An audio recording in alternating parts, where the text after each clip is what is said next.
स्वागत। देश विदेश ਵਿੱਚ बैठे सारे दर्शकों का बहुत बहुत स्वागत करते हैं उन्होंने अपने प्रोग्राम गल्लां ते गीत दे विच। मैं अमेघा। ਜਦੋਂ भी मौसम ਦੇ ਵਿੱਚ ਬਦਲਾਵ ਹੁੰਦਾ ਹੈ, ਸਰਦੀ ਤੋਂ ਗਰਮੀ ਆਉਂਦੀ ਹੈ ਜਾਂ ਗਰਮੀ ਤੋਂ ਅਸੀਂ ਸਰਦੀ ਵੱਲ ਜਾਂਦੇ ਹਾਂ, ਉਸ ਵੇਲੇ ਸਰੀਰ ਤੇ ਸਿੱਧਾ ਅਸਰ ਉਹਦਾ ਨਜ਼ਰ ਆਉਣਾ ਸ਼ੁਰੂ ਹੋ ਜਾਂਦਾ ਹੈ ਤੇ ਖਾਸ ਤੌਰ ਤੇ ਸਾਡੇ ਨੱਕ ਗਲੇ ਦੇ ਵਿੱਚ ਉਹਦਾ ਅਸਰ ਜਿਹੜਾ ਬਹੁਤ ਛੇਤੀ नज़र आता है। मैं खास तौर पर अज नक की गल इसलिए कर रही हाँ, गले की गल इसलिए कर रही हाँ या कन्ना की गल इसलिए करांगी क्योंकि अज इसी खास विषय पर गलबात होएगी, यानी ENT प्रॉब्लम्स से अज गल्लां ते गीत प्रोग्राम दे विच गलबात होएगी। तो जदों इन्हां समस्यावां की गल हुंदी है, साडे नक दे विच कोई समस्या है या गला खराब है या कंन दे विच कोई समस्या है, जे असीं किसी नूं कहीए कि सानूं ये दिक्कत हो रही है तो सानूं ढेरों नुस्खे तो बहुत सारी सलाह मिलती है। बहुत सारे नुस्खे जोड़े है वो कारगर भी होंगे, असीं उन्हां नूं अपनाते भी हाँ, पर कई बार कहते ना नीम हकीम खतरा है जान भी बन जाता है तो कुछ नुस्खे सानूं नुकसान भी कर जाते हैं तो सानूं पता नहीं होंदा कि समस्या साडी कितनी ज़्यादा वध चुकी है। तो अज इस प्रोग्राम दे विच डॉक्टर साहब तो जानांगे कि किस तरह असीं ENT प्रॉब्लम्स नूं समझ सकते हैं तो किस तरह समय सिर इसका इलाज करा के अपने आप नूं तंदुरुस्त रख सकते हैं।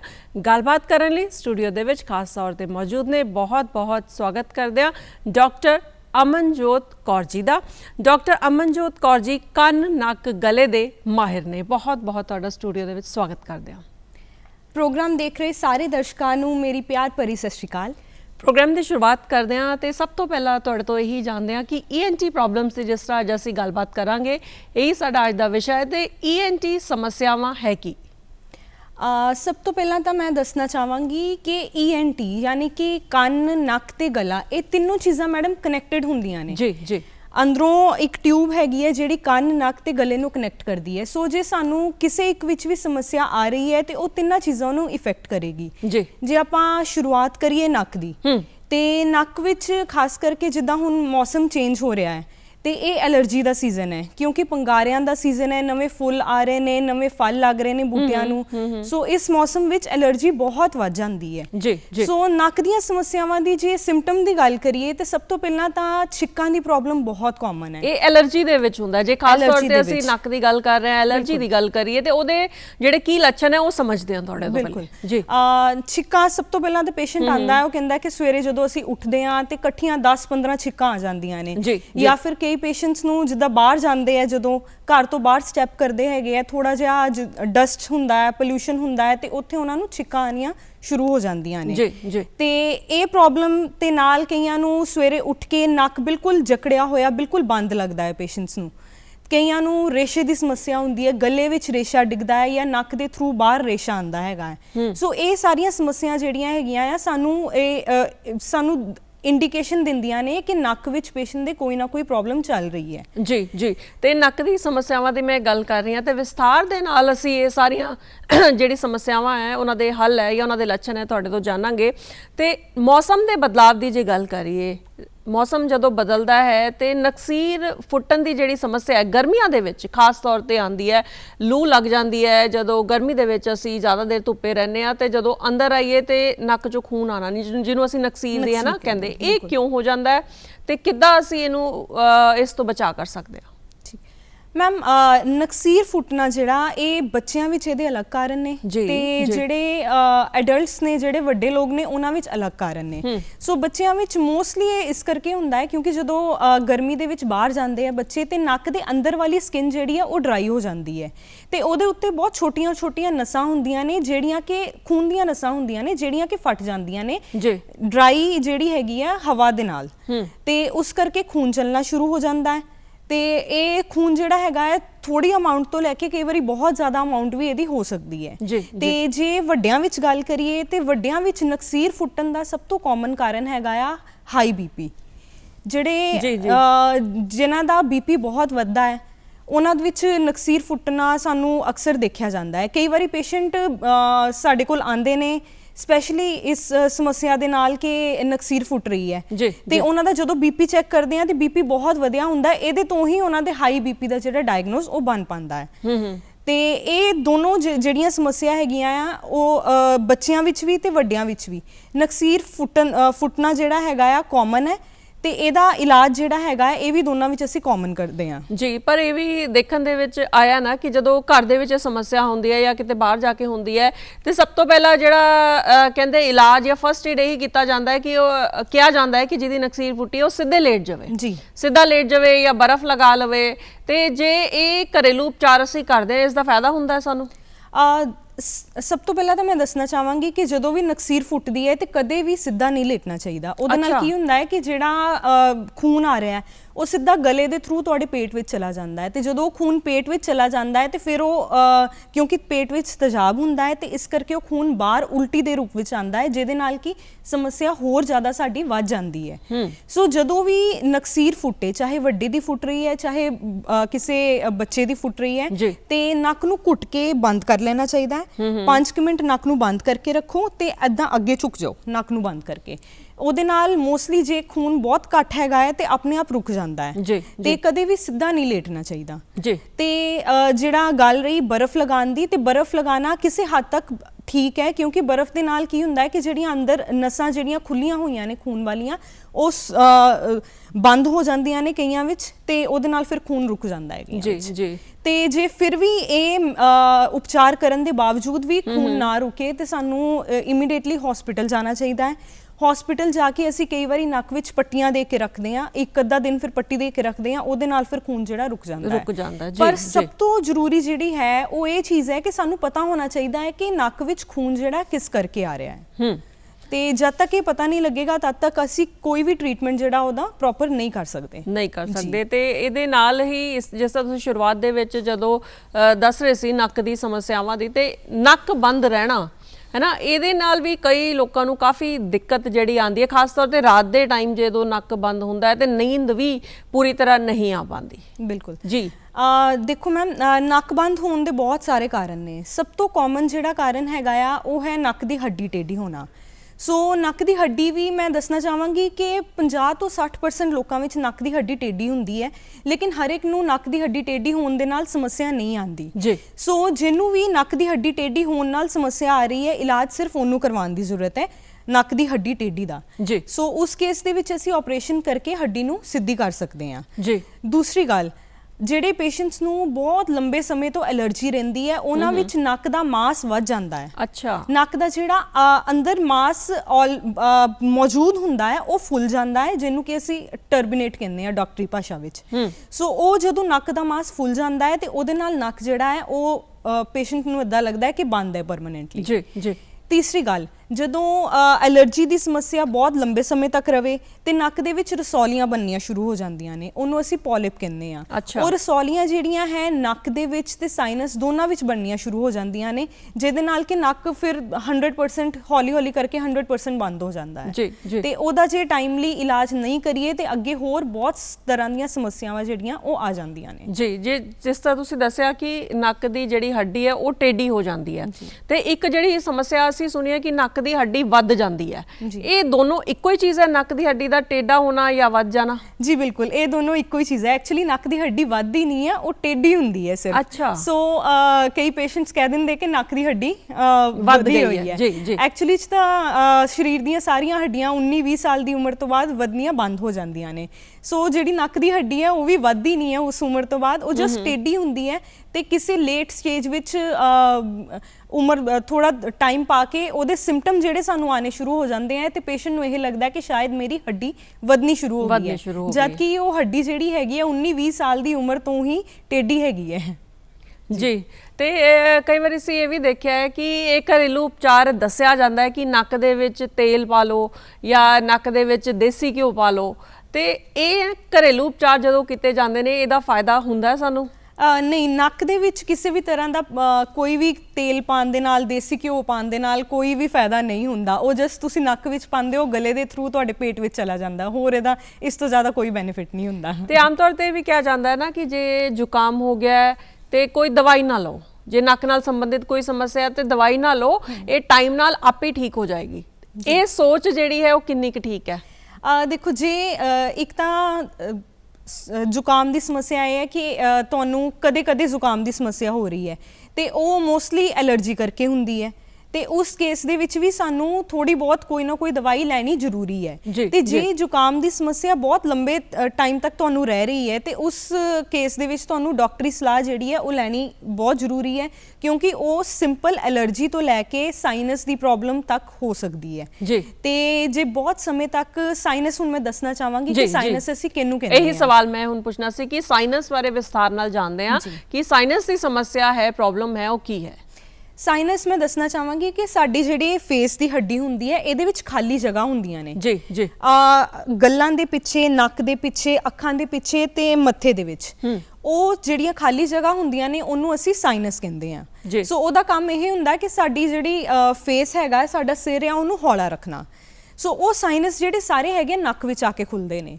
ਹੁਣ ਨੱਕ ਦੀ ਕੋਈ ਵੀ ਸਮੱਸਿਆ ਜਿਹੜੀ ਹੈਗੀ ਹੈ, ਜੇ ਉਹ ਸਾਈਨਸ ਤੱਕ ਪਹੁੰਚ ਜਾਂਦੀ ਹੈ ਤੇ ਸਾਈਨਸ ਦੇ ਵਿੱਚ ਰੇਸ਼ਾ ਜਮਾ ਹੋ ਸਕਦਾ ਹੈ, ਸਾਈਨਸ ਵਿੱਚ ਰਸੌਲੀਆਂ ਬਣ ਸਕਦੀਆਂ ਨੇ। ਉਹਦੇ ਨਾਲ ਕੀ ਹੋਏਗਾ ਕਿ ਤੁਹਾਡਾ ਜਿਹੜਾ ਸਿਰ ਇੱਕ ਤਾਂ ਭਾਰਾ ਰਹਿਣਾ ਸ਼ੁਰੂ ਹੋ ਜਾਏਗਾ ਤੇ ਤੁਹਾਡੇ ਗਲੇ ਵਿੱਚ ਹਮੇਸ਼ਾ ਰੇਸ਼ਾ ਡਿੱਗਦਾ ਰਹੇਗਾ। ਨੱਕ ਦੇ ਥਰੂ ਵੀ ਰੇਸ਼ਾ ਜਿਹੜਾ ਹੈਗਾ ਆ ਉਹ ਆਂਦਾ ਰਹੇਗਾ ਬਾਹਰ। ਤੇ ਇਹ ਜੇ ਸਿੰਪਟਮ ਤੋਂ ਪੇਸ਼ੈਂਟ ਨੂੰ ਹੈਗੇ ਆ ਤੇ ਪਤਾ ਲੱਗ ਜਾਂਦਾ ਹੈ ਕਿ ਇਹ ਸਾਈਨਸ ਦੀ ਸਮੱਸਿਆ ਵੱਲ ਪ੍ਰੋਬਲਮ ਇਹਨਾਂ ਦੀ ਜਾ ਰਹੀ ਹੈ। ਸੋ ਉਸ ਆਪਾਂ ਫਿਰ ਉਹਦਾ ਐਕਸਰੇ ਕਰਾ ਕੇ ਦੇਖ ਸਕਦੇ ਹਾਂ। ਐਕਸਰੇ ਵਿੱਚ ਸਾਨੂੰ ਪਤਾ ਲੱਗ ਜਾਂਦਾ ਹੈ ਕਿ ਸਾਈਨਸ ਇਹਦੇ ਭਰੇ ਹੋਏ ਨੇ ਤੇ ਅਸੀਂ ਦਵਾਈ ਉਸ ਚੀਜ਼ ਦੀ ਦੇ ਸਕਦੇ ਹਾਂ, ਜਾਂ ਜੇ ਪ੍ਰੋਬਲਮ ਬਹੁਤ ਜ਼ਿਆਦਾ ਵੱਧ ਜਾਏ ਤੇ ਕਈ ਵਾਰੀ ਆਪਰੇਸ਼ਨ ਵੀ ਕਰਨਾ ਪੈਂਦਾ ਹੈ। ਸੋ ਮੈਂ ਇਹ ਦੱਸਣਾ ਚਾਹਾਂਗੀ ਕਿ ਜੇ ਸਾਈਨਸ ਦੀ ਪ੍ਰੋਬਲਮ ਨੂੰ ਅਸੀਂ ਕਾਫੀ ਸਮੇਂ ਤੱਕ ਜੇ ਹੱਲ ਨਾ ਕਰੀਏ, ਜੇ ਸਾਈਨਸ ਵਿੱਚ ਬਹੁਤ ਸਮੇਂ ਤੱਕ ਰੇਸ਼ਾ ਪਿਆ ਰਵੇ ਤੇ ਰੇਸ਼ੇ ਦੇ ਉੱਤੇ ਕਈ ਵਾਰੀ ਉੱਲੀ ਵੀ ਲੱਗ ਸਕਦੀ ਹੈ ਤੇ ਉਹ ਉੱਲੀ ਜਿਹੜੀ ਹੈਗੀ ਹੈ ਸਾਡੀ ਫੇਸ ਦੀਆਂ ਹੱਡੀਆਂ ਨੂੰ ਹੌਲੀ-ਹੌਲੀ ਖਾਣਾ ਸ਼ੁਰੂ ਹੋ ਜਾਂਦੀ ਹੈ, ਜਿਹਦੇ ਨਾਲ ਕਿ ਅੱਖ ਦੀ ਸਮੱਸਿਆ ਤੇ ਕਈ ਵਾਰੀ ਉਹ ਜਿਹੜੀ ਉੱਲੀ ਹੈਗੀ ਹੈ ਉਹ ਦਿਮਾਗ ਤੱਕ ਵੀ ਪਹੁੰਚ ਜਾਂਦੀ ਹੈ, ਜਿਹਦੇ ਨਾਲ ਕਿ ਫਿਰ ਦਿਮਾਗ ਦੀ ਸਮੱਸਿਆ ਵੀ, ਦੌਰੇ ਪੈਣੇ ਸ਼ੁਰੂ ਹੋ ਜਾਂਦੇ ਨੇ ਤੇ ਇੱਥੇ ਵੱਧ ਜਾਂਦੀ ਹੈ ਸਮੱਸਿਆ। ਜੀ, ਤੇ ਆਮ ਇਹ ਵੀ ਅਸੀਂ ਦੇਖਦੇ ਹਾਂ ਨਾ ਕਿ ਜੇ ਕਿਸੇ ਨੂੰ ਜ਼ੁਕਾਮ ਹੈ, ਨੱਕ ਚੋਂ ਪਾਣੀ ਆ ਰਿਹਾ ਹੈ ਤੇ ਉਹਨੇ ਆਪਣੇ ਜੇਬ ਦੇ ਵਿੱਚ ਜਿਹੜਾ ਰੁਮਾਲ ਰੱਖਿਆ ਹੈ ਤੇ ਉਹ ਰੁਮਾਲ ਵੀ ਰੋਜ਼ ਨਹੀਂ ਬਦਲਦੇ, ਲਗਾਤਾਰ 1, 2 ਜਾਂ 3 ਦਿਨ ਉਹੀ ਰੁਮਾਲ ਜਿਹੜਾ ਹੈ ਇਸਤੇਮਾਲ ਕੀਤਾ ਜਾਂਦਾ ਹੈ। ਤੇ ਇਹਦੇ ਨਾਲ ਵੀ ਕੋਈ ਨੁਕਸਾਨ ਜਿਹੜੇ ਹੋ ਸਕਦੇ? ਬਿਲਕੁਲ ਬਿਲਕੁਲ।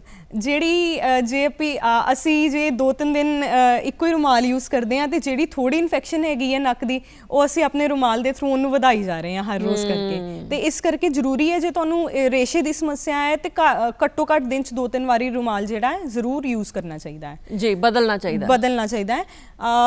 ਨੱਕ ਜਿਹੜਾ ਹੈਗਾ ਹਮੇਸ਼ਾ ਸਾਫ਼ ਕੱਪੜੇ ਦੇ ਨਾਲ, ਟਿਸ਼ੂ ਪੇਪਰ ਆਪਣੇ ਕੋਲ ਰੱਖੋ, ਡਿਸਪੋਜ਼ੇਬਲ ਜਿਹੜੇ ਹੈਗੇ ਆ ਉਹਦੇ ਨਾਲ ਨੱਕ ਹਮੇਸ਼ਾ ਸਾਫ਼ ਕਰਨਾ ਚਾਹੀਦਾ ਹੈ। ਤੇ ਇਹਦੇ ਨਾਲ ਹੀ ਬੱਚਿਆਂ ਨਾਲ ਜੁੜਿਆ ਇੱਕ ਸਵਾਲ ਮੈਂ ਕਰਨਾ ਚਾਹੂੰਗੀ ਕਿ ਇਹ ਵੀ ਦੇਖਣ ਦੇ ਵਿੱਚ ਆਇਆ ਕਿ ਛੋਟੇ ਬੱਚੇ ਜਦੋਂ ਉਹਨਾਂ ਨੂੰ ਸਮਝ ਨਹੀਂ ਹੁੰਦੀ ਤੇ ਨੱਕ ਦੇ ਵਿੱਚ ਉਹ ਕੁਝ ਚੀਜ਼ਾਂ ਫਸਾ ਲੈਂਦੇ ਨੇ, ਕੋਈ ਕਾਗਜ਼ ਹੋ ਗਿਆ ਜਾਂ ਬਟਨ ਹੋ ਗਿਆ, ਬਿੰਦੀ ਹੋ ਗਈ, ਐਸੀ ਚੀਜ਼ਾਂ ਉਹ ਨੱਕ ਦੇ ਵਿੱਚ ਪਾਉਣ ਦੀ ਕੋਸ਼ਿਸ਼ ਕਰਦੇ ਨੇ ਤੇ ਫਸ ਵੀ ਜਾਂਦੀਆਂ ਨੇ।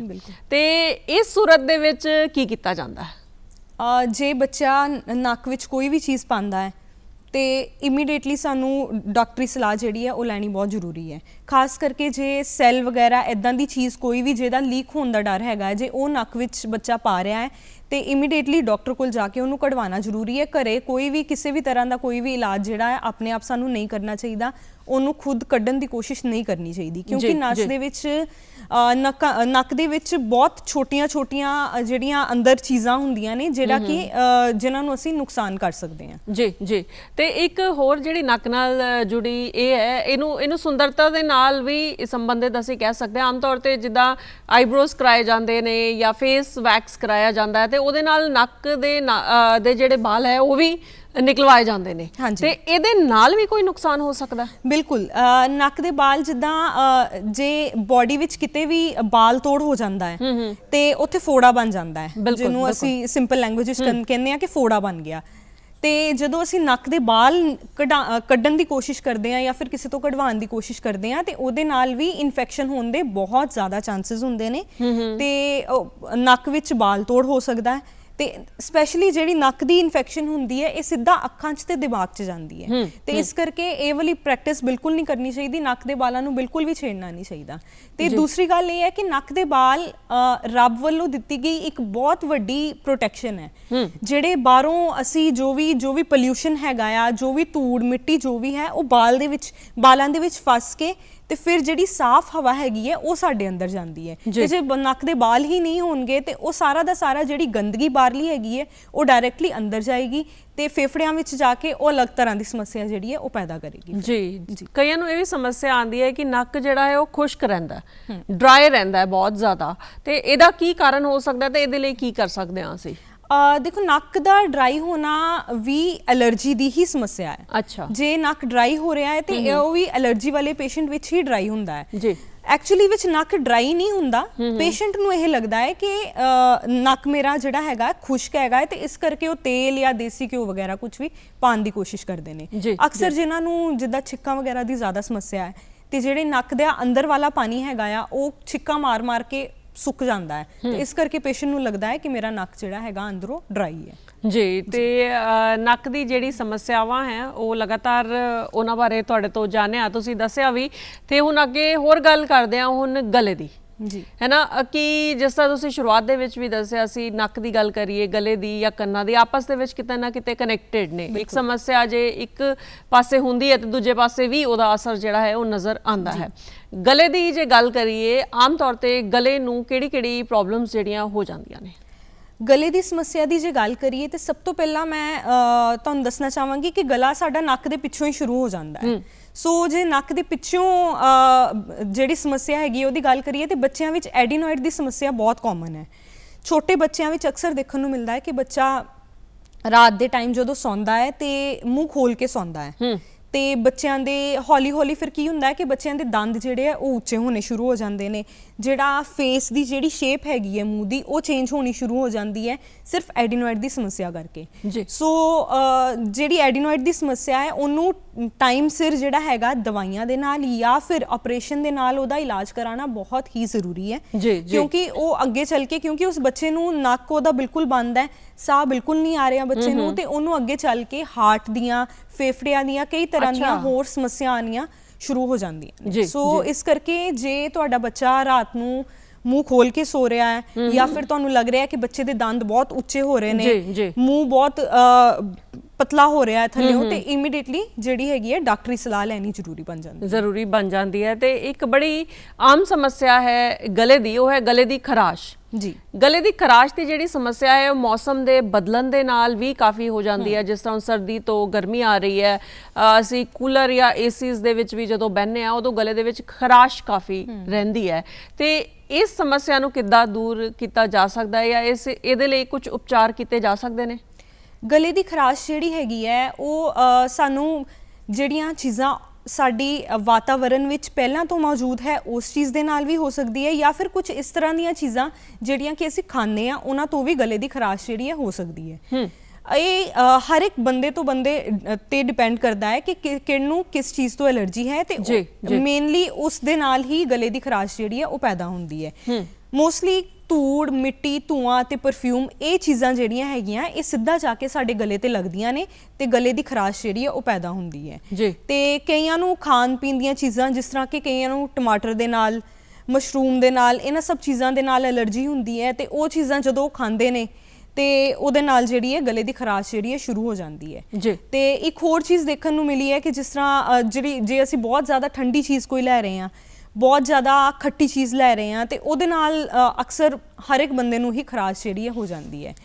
ਤੇ ਇਹਦੇ ਵਿੱਚ ਅਸੀਂ ਘਰੇਲੂ ਉਪਚਾਰ ਇੱਦਾਂ ਹੈ ਕਿ ਸ਼ਹਿਦ ਦਾ ਜਿਹੜਾ ਹੈ ਉਹ ਅਸੀਂ ਯੂਜ਼ ਕਰ ਸਕਦੇ ਹਾਂ, ਸ਼ਹਿਦ ਯੂਜ਼ ਕਰ ਸਕਦੇ ਹਾਂ। ਸ਼ਹਿਦ ਨਾਲ ਗਲਾ ਜਿਹੜਾ ਹੈ ਉਹ ਥੋੜਾ ਤਰ ਹੋ ਜਾਂਦਾ ਹੈ ਤੇ ਕਈ ਵਾਰੀ ਉਹਦੇ ਨਾਲ ਹੀ ਖਰਾਸ਼ ਦੀ ਸਮੱਸਿਆ ਜਿਹੜੀ ਹੈ ਹੱਲ ਹੋ ਜਾਂਦੀ ਹੈ। ਤੇ ਫਿਰ ਜੇ ਇਹ ਸਮੱਸਿਆ ਬਹੁਤ ਲੰਬੇ ਸਮੇਂ ਤੋਂ ਰਹਿ ਰਹੀ ਹੈ ਤੇ ਫਿਰ ਡਾਕਟਰੀ ਸਲਾਹ ਲੈਣੀ ਜ਼ਰੂਰੀ ਹੋ ਜਾਂਦੀ ਹੈ, ਕਿਉਂਕਿ ਖਰਾਸ਼ ਤਾਂ ਗਲੇ ਦੇ ਵਿੱਚ ਹੁੰਦੀ ਹੈ, ਕਈ ਵਾਰੀ ਇਹਦੇ ਨਾਲ ਖਾਂਸੀ ਵੀ ਸ਼ੁਰੂ ਹੋ ਜਾਂਦੀ ਹੈ। ਤੇ ਕਈਆਂ ਨੂੰ ਅਸੀਂ ਐਸੀ ਖਾਂਸੀ ਵੀ ਦੇਖੀ ਹੈ ਕਿ ਇੱਕ ਵਾਰੀ ਜੇ ਖਾਂਸੀ ਸ਼ੁਰੂ ਹੋ ਜਾਂਦੀ ਹੈ ਤੇ ਉਹ ਬੰਦ ਨਹੀਂ ਹੁੰਦੀ, ਕਾਫੀ ਦੇਰ ਜਿਹੜੀ ਹੈ ਉਹ ਖਾਂਸੀ ਆਂਦੀ ਰਹਿੰਦੀ ਹੈ। ਇਸ ਤਰ੍ਹਾਂ ਕਿਉਂ ਹੋ ਜਾਂਦਾ? ਖਾਂਸੀ ਦੇ ਵੀ ਬਹੁਤ ਸਾਰੇ ਕਾਰਨ ਨੇ। ਜਿਹੜੇ ਪੇਸ਼ੈਂਟ ਨੂੰ, ਜਿਸ ਤਰ੍ਹਾਂ ਅਸੀਂ ਸਾਈਨਸ ਦੀ ਗੱਲ ਕੀਤੀ ਸੀ, ਜਿਹਨੂੰ ਸਾਈਨਸ ਦੀ ਪ੍ਰੋਬਲਮ ਹੈ ਉਹਨੂੰ ਉਹਦਾ ਲਗਾਤਾਰ ਗਲੇ ਵਿੱਚ ਰੇਸ਼ਾ ਡਿੱਗਦਾ ਰਹਿੰਦਾ ਹੈ, ਤੇ ਇਸ ਕਰਕੇ ਜਿਹੜਾ ਗਲੇ ਵਿੱਚ ਰੇਸ਼ਾ ਡਿੱਗਦਾ ਰਹਿੰਦਾ ਹੈ ਉਹ ਗਲੇ ਵਿੱਚ ਖਰਾਸ਼ ਪੈਦਾ ਕਰਦਾ ਹੈ, ਗਲੇ ਵਿੱਚ ਇਰੀਟੇਸ਼ਨ ਪੈਦਾ ਕਰਦਾ ਹੈ, ਤੇ ਗਲਾ ਸਾਫ਼ ਕਰਨ ਦੇ ਲਈ ਫਿਰ ਖਾਂਸੀ ਆਉਂਦੀ ਰਹਿੰਦੀ ਹੈ ਜੀ। ਸੋ ਜੇ ਕਿਸੇ ਨੂੰ ਫੇਫੜਿਆਂ ਦੀ ਕੋਈ ਸਮੱਸਿਆ ਹੈ, ਛਾਤੀ 'ਚ ਕੋਈ ਵੀ ਸਮੱਸਿਆ ਹੈ ਕਿਸੇ ਵੀ ਤਰ੍ਹਾਂ ਦੀ, ਉਹਨਾਂ ਨੂੰ ਵੀ ਖਾਂਸੀ ਜਿਹੜੀ ਹੈ ਲਗਾਤਾਰ ਆਉਣ ਦੀ ਪ੍ਰੋਬਲਮ ਜਿਹੜੀ ਹੈ ਦੇਖਣ ਨੂੰ ਮਿਲੀ ਹੈ ਜੀ। ਤੇ ਕਈ ਵਾਰੀ ਇਹ ਜੇ ਖਾਂਸੀ ਹੋਰ ਕੋਈ ਸਮੱਸਿਆ ਨਹੀਂ ਹੈ ਤੇ ਕਈ ਵਾਰੀ ਜਿਹੜੇ ਦਿਲ ਦੀਆਂ ਬਿਮਾਰੀਆਂ ਨੇ ਉਹਨਾਂ ਵੱਲ ਵੀ ਖਾਂਸੀ ਸੰਕੇਤ ਕਰਦੀ ਹੈ। ਜੇ ਬਹੁਤ ਲੰਬੇ ਸਮੇਂ ਤੋਂ ਰਹਿ ਰਹੀ ਹੈ ਤੇ ਹੋ ਸਕਦਾ ਹੈ ਕਿ ਪੇਸ਼ੈਂਟ ਨੂੰ ਹਾਰਟ ਦੀ ਕੋਈ ਪ੍ਰੋਬਲਮ ਚੱਲ ਰਹੀ ਹੋਵੇ ਤੇ ਜੇ ਖਾਂਸੀ ਸੁੱਕੀ ਹੈ ਤੇ ਉਹ ਐਲਰਜੀ ਦੇ ਪੇਸ਼ੈਂਟ ਵਿੱਚ ਮੇਨਲੀ ਹੁੰਦੀ ਹੈ। ਤੇ ਜੇ ਤੁਹਾਨੂੰ ਖਾਂਸੀ ਦੇ ਨਾਲ ਰੇਸ਼ਾ ਵੀ ਆ ਰਿਹਾ ਹੈ ਤੇ ਉਹ ਜਿਹੜੀ ਹੈਗੀ ਹੈ ਜਾਂ ਤਾਂ ਫੇਫੜਿਆਂ ਵਿੱਚੋਂ ਲੰਗਸ ਵਿੱਚੋਂ ਰੇਸ਼ਾ ਆ ਰਿਹਾ ਹੈ ਜਾਂ ਫਿਰ ਉੱਪਰੋਂ ਨੱਕ ਵਿੱਚੋਂ ਤੁਹਾਡਾ ਰੇਸ਼ਾ ਜਿਹੜਾ ਹੈ ਉਹ ਡਿੱਗ ਰਿਹਾ ਹੈ ਜੀ। ਤੇ ਜੇ ਜਿਹੜੀ ਆਪਣੀ ਰੇਸ਼ੇ ਵਾਲੀ ਖਾਂਸੀ ਹੈ ਉਹ ਕਾਫੀ ਲੰਬੇ ਸਮੇਂ ਤੋਂ ਤੁਹਾਨੂੰ ਰਹਿ ਰਹੀ ਹੈ, 1 ਮਹੀਨਾ ਹੋ ਗਿਆ ਹੈ, ਤੁਸੀਂ ਦਵਾਈਆਂ ਵੀ ਲੈ ਲਈਆਂ ਲੇਕਿਨ ਉਹ ਜਿਹੜੀ ਹੈਗੀ ਹੈ ਖਾਂਸੀ ਜਾ ਨਹੀਂ ਰਹੀ, ਤੇ ਉਹਦੀ ਫਿਰ ਜਾਂਚ ਕਰਾਣੀ ਜ਼ਰੂਰੀ ਬਣ ਜਾਂਦੀ ਹੈ। ਜਿਹੜੀ ਬਲਗਮ ਹੈਗੀ ਹੈ ਉਹਦੀ ਜਾਂਚ ਕਰਾਣੀ ਜ਼ਰੂਰੀ ਬਣ ਜਾਂਦੀ ਹੈ ਕਿਉਂਕਿ ਉਹ ਟੀਬੀ ਵੱਲ ਫਿਰ ਸੰਕੇਤ ਹੋ ਜਾਂਦਾ ਹੈ ਉਸ ਚੀਜ਼ ਦਾ। ਜੀ। ਕਿਉਂਕਿ ਦੇਖਣ ਦੇ ਵਿੱਚ ਆਇਆ ਨਾ ਕਿ ਕਈ ਵਾਰੀ ਖਾਂਸੀ ਇੰਨੀ ਭਿਆਨਕ ਹੋ ਜਾਂਦੀ ਹੈ ਜਾਂ ਇੰਨੀ ਬੁਰੀ ਤਰ੍ਹਾਂ ਖਾਂਸੀ ਚੜ ਜਾਂਦੀ ਹੈ ਕਿ ਅੱਖਾਂ ਦੇ ਵਿੱਚੋਂ ਵੀ ਅਥਰੂ ਜਿਹੜੇ ਆਣੇ ਸ਼ੁਰੂ ਹੋ ਜਾਂਦੇ ਨੇ, ਸਾਹ ਵੀ ਲੈਣਾ ਔਖਾ ਹੋ ਜਾਂਦਾ, ਇੰਨੀ ਬੁਰੀ ਤਰ੍ਹਾਂ ਕਦੀ ਖਾਂਸੀ ਜਿਹੜੀ ਹੈ ਉਹ ਛਿੜ ਜਾਂਦੀ ਹੈ। ਬਿਲਕੁਲ ਜੀ। ਜਿਹੜੀ ਇੰਨੀ ਬੁਰੀ ਤਰ੍ਹਾਂ ਜਿਹੜੀ ਖਾਂਸੀ ਛਿੜਦੀ ਹੈ ਉਹ ਅਕਸਰ ਜਿਹੜੇ ਐਸਥਮਾ ਵਾਲੇ ਪੇਸ਼ੈਂਟ ਹੁੰਦੇ ਨੇ ਜਿਨ੍ਹਾਂ ਨੂੰ ਕਿ ਸਾਹ ਦੀ ਬਿਮਾਰੀ ਜਿਹੜੀ ਹੈਗੀ ਹੈ ਉਹ ਹੋ ਜਾਂਦੀ ਹੈ, ਉਹਦੇ ਨਾਲ ਵੀ ਇਹ ਖਾਂਸੀ ਜਿਹੜੀ ਹੈ ਉਹ ਰਿਲੇਟਡ ਹੁੰਦੀ ਹੈ। ਸੋ ਕੋਈ ਵੀ ਖਾਂਸੀ ਜੇ ਬਹੁਤ ਲੰਬੇ ਸਮੇਂ ਤੋਂ ਰਹਿ ਰਹੀ ਹੈ ਤੇ ਜਿਹੜੇ ਨਾਰਮਲ ਜਿਹੜੀਆਂ ਦਵਾਈਆਂ ਆ ਉਹਦੇ ਤੇ ਅਸਰ ਨਹੀਂ ਕਰ ਰਹੀਆਂ ਤੇ ਉਹਦੀ ਜਾਂਚ ਹੋਣੀ ਬਹੁਤ ਜ਼ਰੂਰੀ ਹੈ। ਅਸੀਂ ਐਕਸ-ਰੇ ਕਰਾ ਕੇ ਛਾਤੀ ਦਾ ਦੇਖ ਸਕਦੇ ਹਾਂ ਕਿ ਛਾਤੀ ਵਿੱਚ ਕੋਈ ਇਨਫੈਕਸ਼ਨ ਤਾਂ ਨਹੀਂ ਹੈ। ਜਿਹੜਾ ਨੱਕ ਦਾ ਐਕਸ-ਰੇ ਕਰਾ ਕੇ ਨੱਕ ਦੀ ਕੋਈ ਵੀ ਬਿਮਾਰੀ ਹੈਗੀ ਆ ਉਹਦੇ ਬਾਰੇ ਅਸੀਂ ਦੇਖ ਸਕਦੇ ਹਾਂ। ਜੀ। ਤੁਸੀਂ ਵੇਖ ਰਹੇ ਹੋ ਜੀ ਪ੍ਰੋਗਰਾਮ ਗੱਲਾਂ ਤੇ ਗੀਤ ਪ੍ਰੋਗਰਾਮ ਦੇ ਵਿੱਚ ਅਸੀਂ ENT ਸਮੱਸਿਆਵਾਂ ਦੀ ਗੱਲਬਾਤ ਕਰ ਰਹੇ ਹਾਂ। ਡਾਕਟਰ ਅਮਨਜੋਤ ਕੌਰ ਜੀ ਸਟੂਡੀਓ ਦੇ ਵਿੱਚ ਮੇਰੇ ਨਾਲ ਨੇ ਤੇ ਲਗਾਤਾਰ ਇਹਨਾਂ ਨਾਲ ਗੱਲਬਾਤ ਕਰ ਰਹੇ ਹਾਂ। ENT ਸਮੱਸਿਆਵਾਂ ਕੀ ਨੇ, ਇਹਨਾਂ ਤੋਂ ਸਮਝ ਰਹੇ ਹਾਂ ਕੀ ਉਹਨਾਂ ਦੇ ਸਿੰਪਟਮਸ ਨੇ ਤੇ ਕਿਸ ਤਰ੍ਹਾਂ ਅਸੀਂ ਉਹਨਾਂ ਨੂੰ ਸਮਝ ਕੇ ਸਮੇਂ ਸਿਰ ਉਸ ਦਾ ਇਲਾਜ ਕਰ ਸਕਦੇ ਹਾਂ। ਸਾਰੀ ਗੱਲਬਾਤ ਅੱਜ ਡਾਕਟਰ ਅਮਨਜੋਤ ਕੌਰ ਜੀ ਨਾਲ ਅਸੀਂ ਕਰ ਰਹੇ ਹਾਂ ਤੇ ਗੱਲਬਾਤ ਨੂੰ ਹੋਰ ਅੱਗੇ ਵਧਾਉਂਦੇ ਹਾਂ ਤੇ ਕਿਉਂਕਿ ਅਸੀਂ ਗਲੇ ਦੀ ਸਮੱਸਿਆਵਾਂ ਦੀ ਗੱਲ ਕਰ ਰਹੇ ਸੀ ਤੇ ਬਹੁਤ ਮਹੱਤਵਪੂਰਨ ਹੋ ਜਾਂਦਾ ਹੈ ਕਿ ਇੱਥੇ ਅਸੀਂ ਟੌਨਸਿਲਸ ਦੀ ਗੱਲ ਜ਼ਰੂਰ ਕਰੀਏ ਕਿਉਂਕਿ ਟੌਨਸਿਲਸ ਦੀ ਜਿਹੜੀ ਸਮੱਸਿਆ ਹੈ ਉਹਨੂੰ ਸਭ ਨੇ ਸੁਣਿਆ ਹੋਇਆ ਕਿ ਟੌਨਸਿਲਸ ਦੀ ਪ੍ਰੋਬਲਮ ਹੋ ਜਾਂਦੀ ਹੈ ਤੇ ਇਹਦਾ ਇਲਾਜ ਵੀ ਹੋ ਜਾਂਦਾ ਹੈ। ਅਸਲ ਦੇ ਵਿੱਚ ਟੌਨਸਿਲਸ ਦੀ ਪ੍ਰੋਬਲਮ ਕੀ ਹੈ? ਦੇਖੋ, ਟੌਨਸਿਲ ਸਾਡੇ ਸਾਰਿਆਂ ਦੇ ਗਲੇ ਵਿੱਚ ਮੌਜੂਦ ਹੁੰਦੇ ਨੇ। ਤੁਹਾਡੇ ਗਲੇ ਵਿੱਚ ਵੀ ਟੌਨਸਿਲ ਹੈ, ਮੇਰੇ ਗਲੇ ਵਿੱਚ ਵੀ ਟੌਨਸਿਲ ਹੈ। ਸਮੱਸਿਆ ਉਦੋਂ ਉੱਠਦੀ ਹੈ ਜਦੋਂ ਉਹ ਟੌਨਸਿਲ ਦਾ ਸਾਈਜ਼ ਜਿਹੜਾ ਹੈਗਾ ਆ ਬਹੁਤ ਜ਼ਿਆਦਾ ਵੱਧ ਜਾਂਦਾ ਹੈ। ਇਨਫੈਕਸ਼ਨ ਕਰਕੇ ਟੌਨਸਿਲ ਜਿਹੜੇ ਆ ਬਹੁਤ ਜ਼ਿਆਦਾ ਫੁੱਲ ਜਾਂਦੇ ਨੇ ਤੇ ਗਲੇ ਵਿੱਚ ਸਾਨੂੰ ਦੇਖਣ ਨੂੰ ਵੀ ਗਲੇਡੂ ਜਿਹੜੇ ਹੈਗੇ ਅੰਦਰ ਦੇਖਣ ਨੂੰ ਮਿਲਦੇ ਆ ਤੇ ਬੁਖਾਰ ਚੜਦਾ ਹੈ ਬਾਰ-ਬਾਰ, ਖਾਂਸੀ ਆਉਂਦੀ ਹੈ ਬਾਰ-ਬਾਰ ਤੇ ਗਲੇ ਵਿੱਚ ਜਿਹੜੀ ਹੈ ਕੰਟੀਨਿਊਸਲੀ ਦਰਦ ਰਹੇ ਤੇ ਉਹਨੂੰ ਅਸੀਂ ਕਹਿ ਦਿੰਦੇ ਆ ਕਿ ਇਸ ਬੰਦੇ ਨੂੰ ਟੌਨਸਿਲ ਦੀ ਸਮੱਸਿਆ ਹੋ ਗਈ ਹੈ। ਸੋ ਮੋਸਟਲੀ ਇਹ ਜਿਹੜੀ ਸਮੱਸਿਆ ਹੈਗੀ ਹੈ ਇਹ ਬੱਚਿਆਂ ਵਿੱਚ ਦੇਖਣ ਨੂੰ ਮਿਲਦੀ ਹੈ। ਤੇ ਇੱਕ ਮੈਂ ਹੋਰ ਚੀਜ਼ ਉੱਤੇ ਸਟ੍ਰੈਸ ਕਰਨਾ ਚਾਹੂੰਗੀ ਕਿ ਟੌਨਸਿਲ ਜਿਹੜੇ ਹੈਗੇ ਆ ਇਹ ਕੁਦਰਤ ਵੱਲੋਂ ਇੱਕ ਪ੍ਰੋਟੈਕਸ਼ਨ ਦਿੱਤੀ ਗਈ ਹੈ ਸਾਡੇ ਗਲੇ ਨੂੰ। ਨਾਰਮਲ ਬੰਦੇ ਦੇ ਵਿੱਚ ਕੋਈ ਵੀ ਖਾਣ ਵਾਲੀ ਚੀਜ਼ ਹੈ, ਕੋਈ ਵੀ ਬਾਹਰ ਵਾਤਾਵਰਣ ਤੋਂ ਕੋਈ ਵੀ ਚੀਜ਼ ਹੈ, ਉਹ ਪਹਿਲਾਂ ਟੌਨਸਿਲ ਉਹਨੂੰ ਦੇਖਦਾ ਹੈ, ਫਿਰ ਉਸ ਤੋਂ ਬਾਅਦ ਉਹ ਜਿਹੜੀ ਹੈ ਸਾਡੇ ਅੰਦਰ ਸਰੀਰ ਵਿੱਚ ਜਾਂਦੀ ਹੈ। ਸੋ ਟੌਨਸਿਲ ਜਿਹੜੀ ਹੈ ਇੱਕ ਪ੍ਰੋਟੈਕਸ਼ਨ ਹੈਗੀ ਹੈ ਗਲੇ ਦੇ ਵਿੱਚ ਤੇ ਇਹਨੂੰ ਸਮੱਸਿਆ ਉਦੋਂ ਬਣਦੀ ਹੈ ਜਦੋਂ ਇਹਦੇ ਵਿੱਚ ਇਨਫੈਕਸ਼ਨ ਹੋ ਜਾਂਦੀ ਹੈ ਤੇ ਸਾਈਜ਼ ਇਹਦਾ ਬਹੁਤ ਜ਼ਿਆਦਾ ਵੱਧ ਜਾਂਦਾ ਹੈ। ਜੀ ਤੇ ਕਈ ਵਾਰ ਟੌਨਸਿਲਸ ਦਾ ਜਿਹੜਾ ਹੈ ਉਹ ਆਪਰੇਸ਼ਨ ਰਾਹੀਂ ਵੀ ਇਸ ਨੂੰ ਠੀਕ ਕਰਾਉਣਾ ਪੈਂਦਾ ਹੈ ਤੇ ਇਹ ਵੀ ਸੁਣਨ ਦੇ ਵਿੱਚ ਆਇਆ ਕਿ ਇੱਕ ਵਾਰੀ ਜੇ ਟੌਨਸਿਲਸ ਦਾ ਆਪਰੇਸ਼ਨ ਕਰਾ ਲਓ ਤੇ ਸਾਰੀ ਉਮਰ ਫਿਰ ਪਰਹੇਜ਼ ਕਰਨਾ ਪੈਂਦਾ ਹੈ। ਇਸ ਗੱਲ ਦੇ ਵਿੱਚ ਕਿੰਨੀ ਸੱਚਾਈ ਹੈ?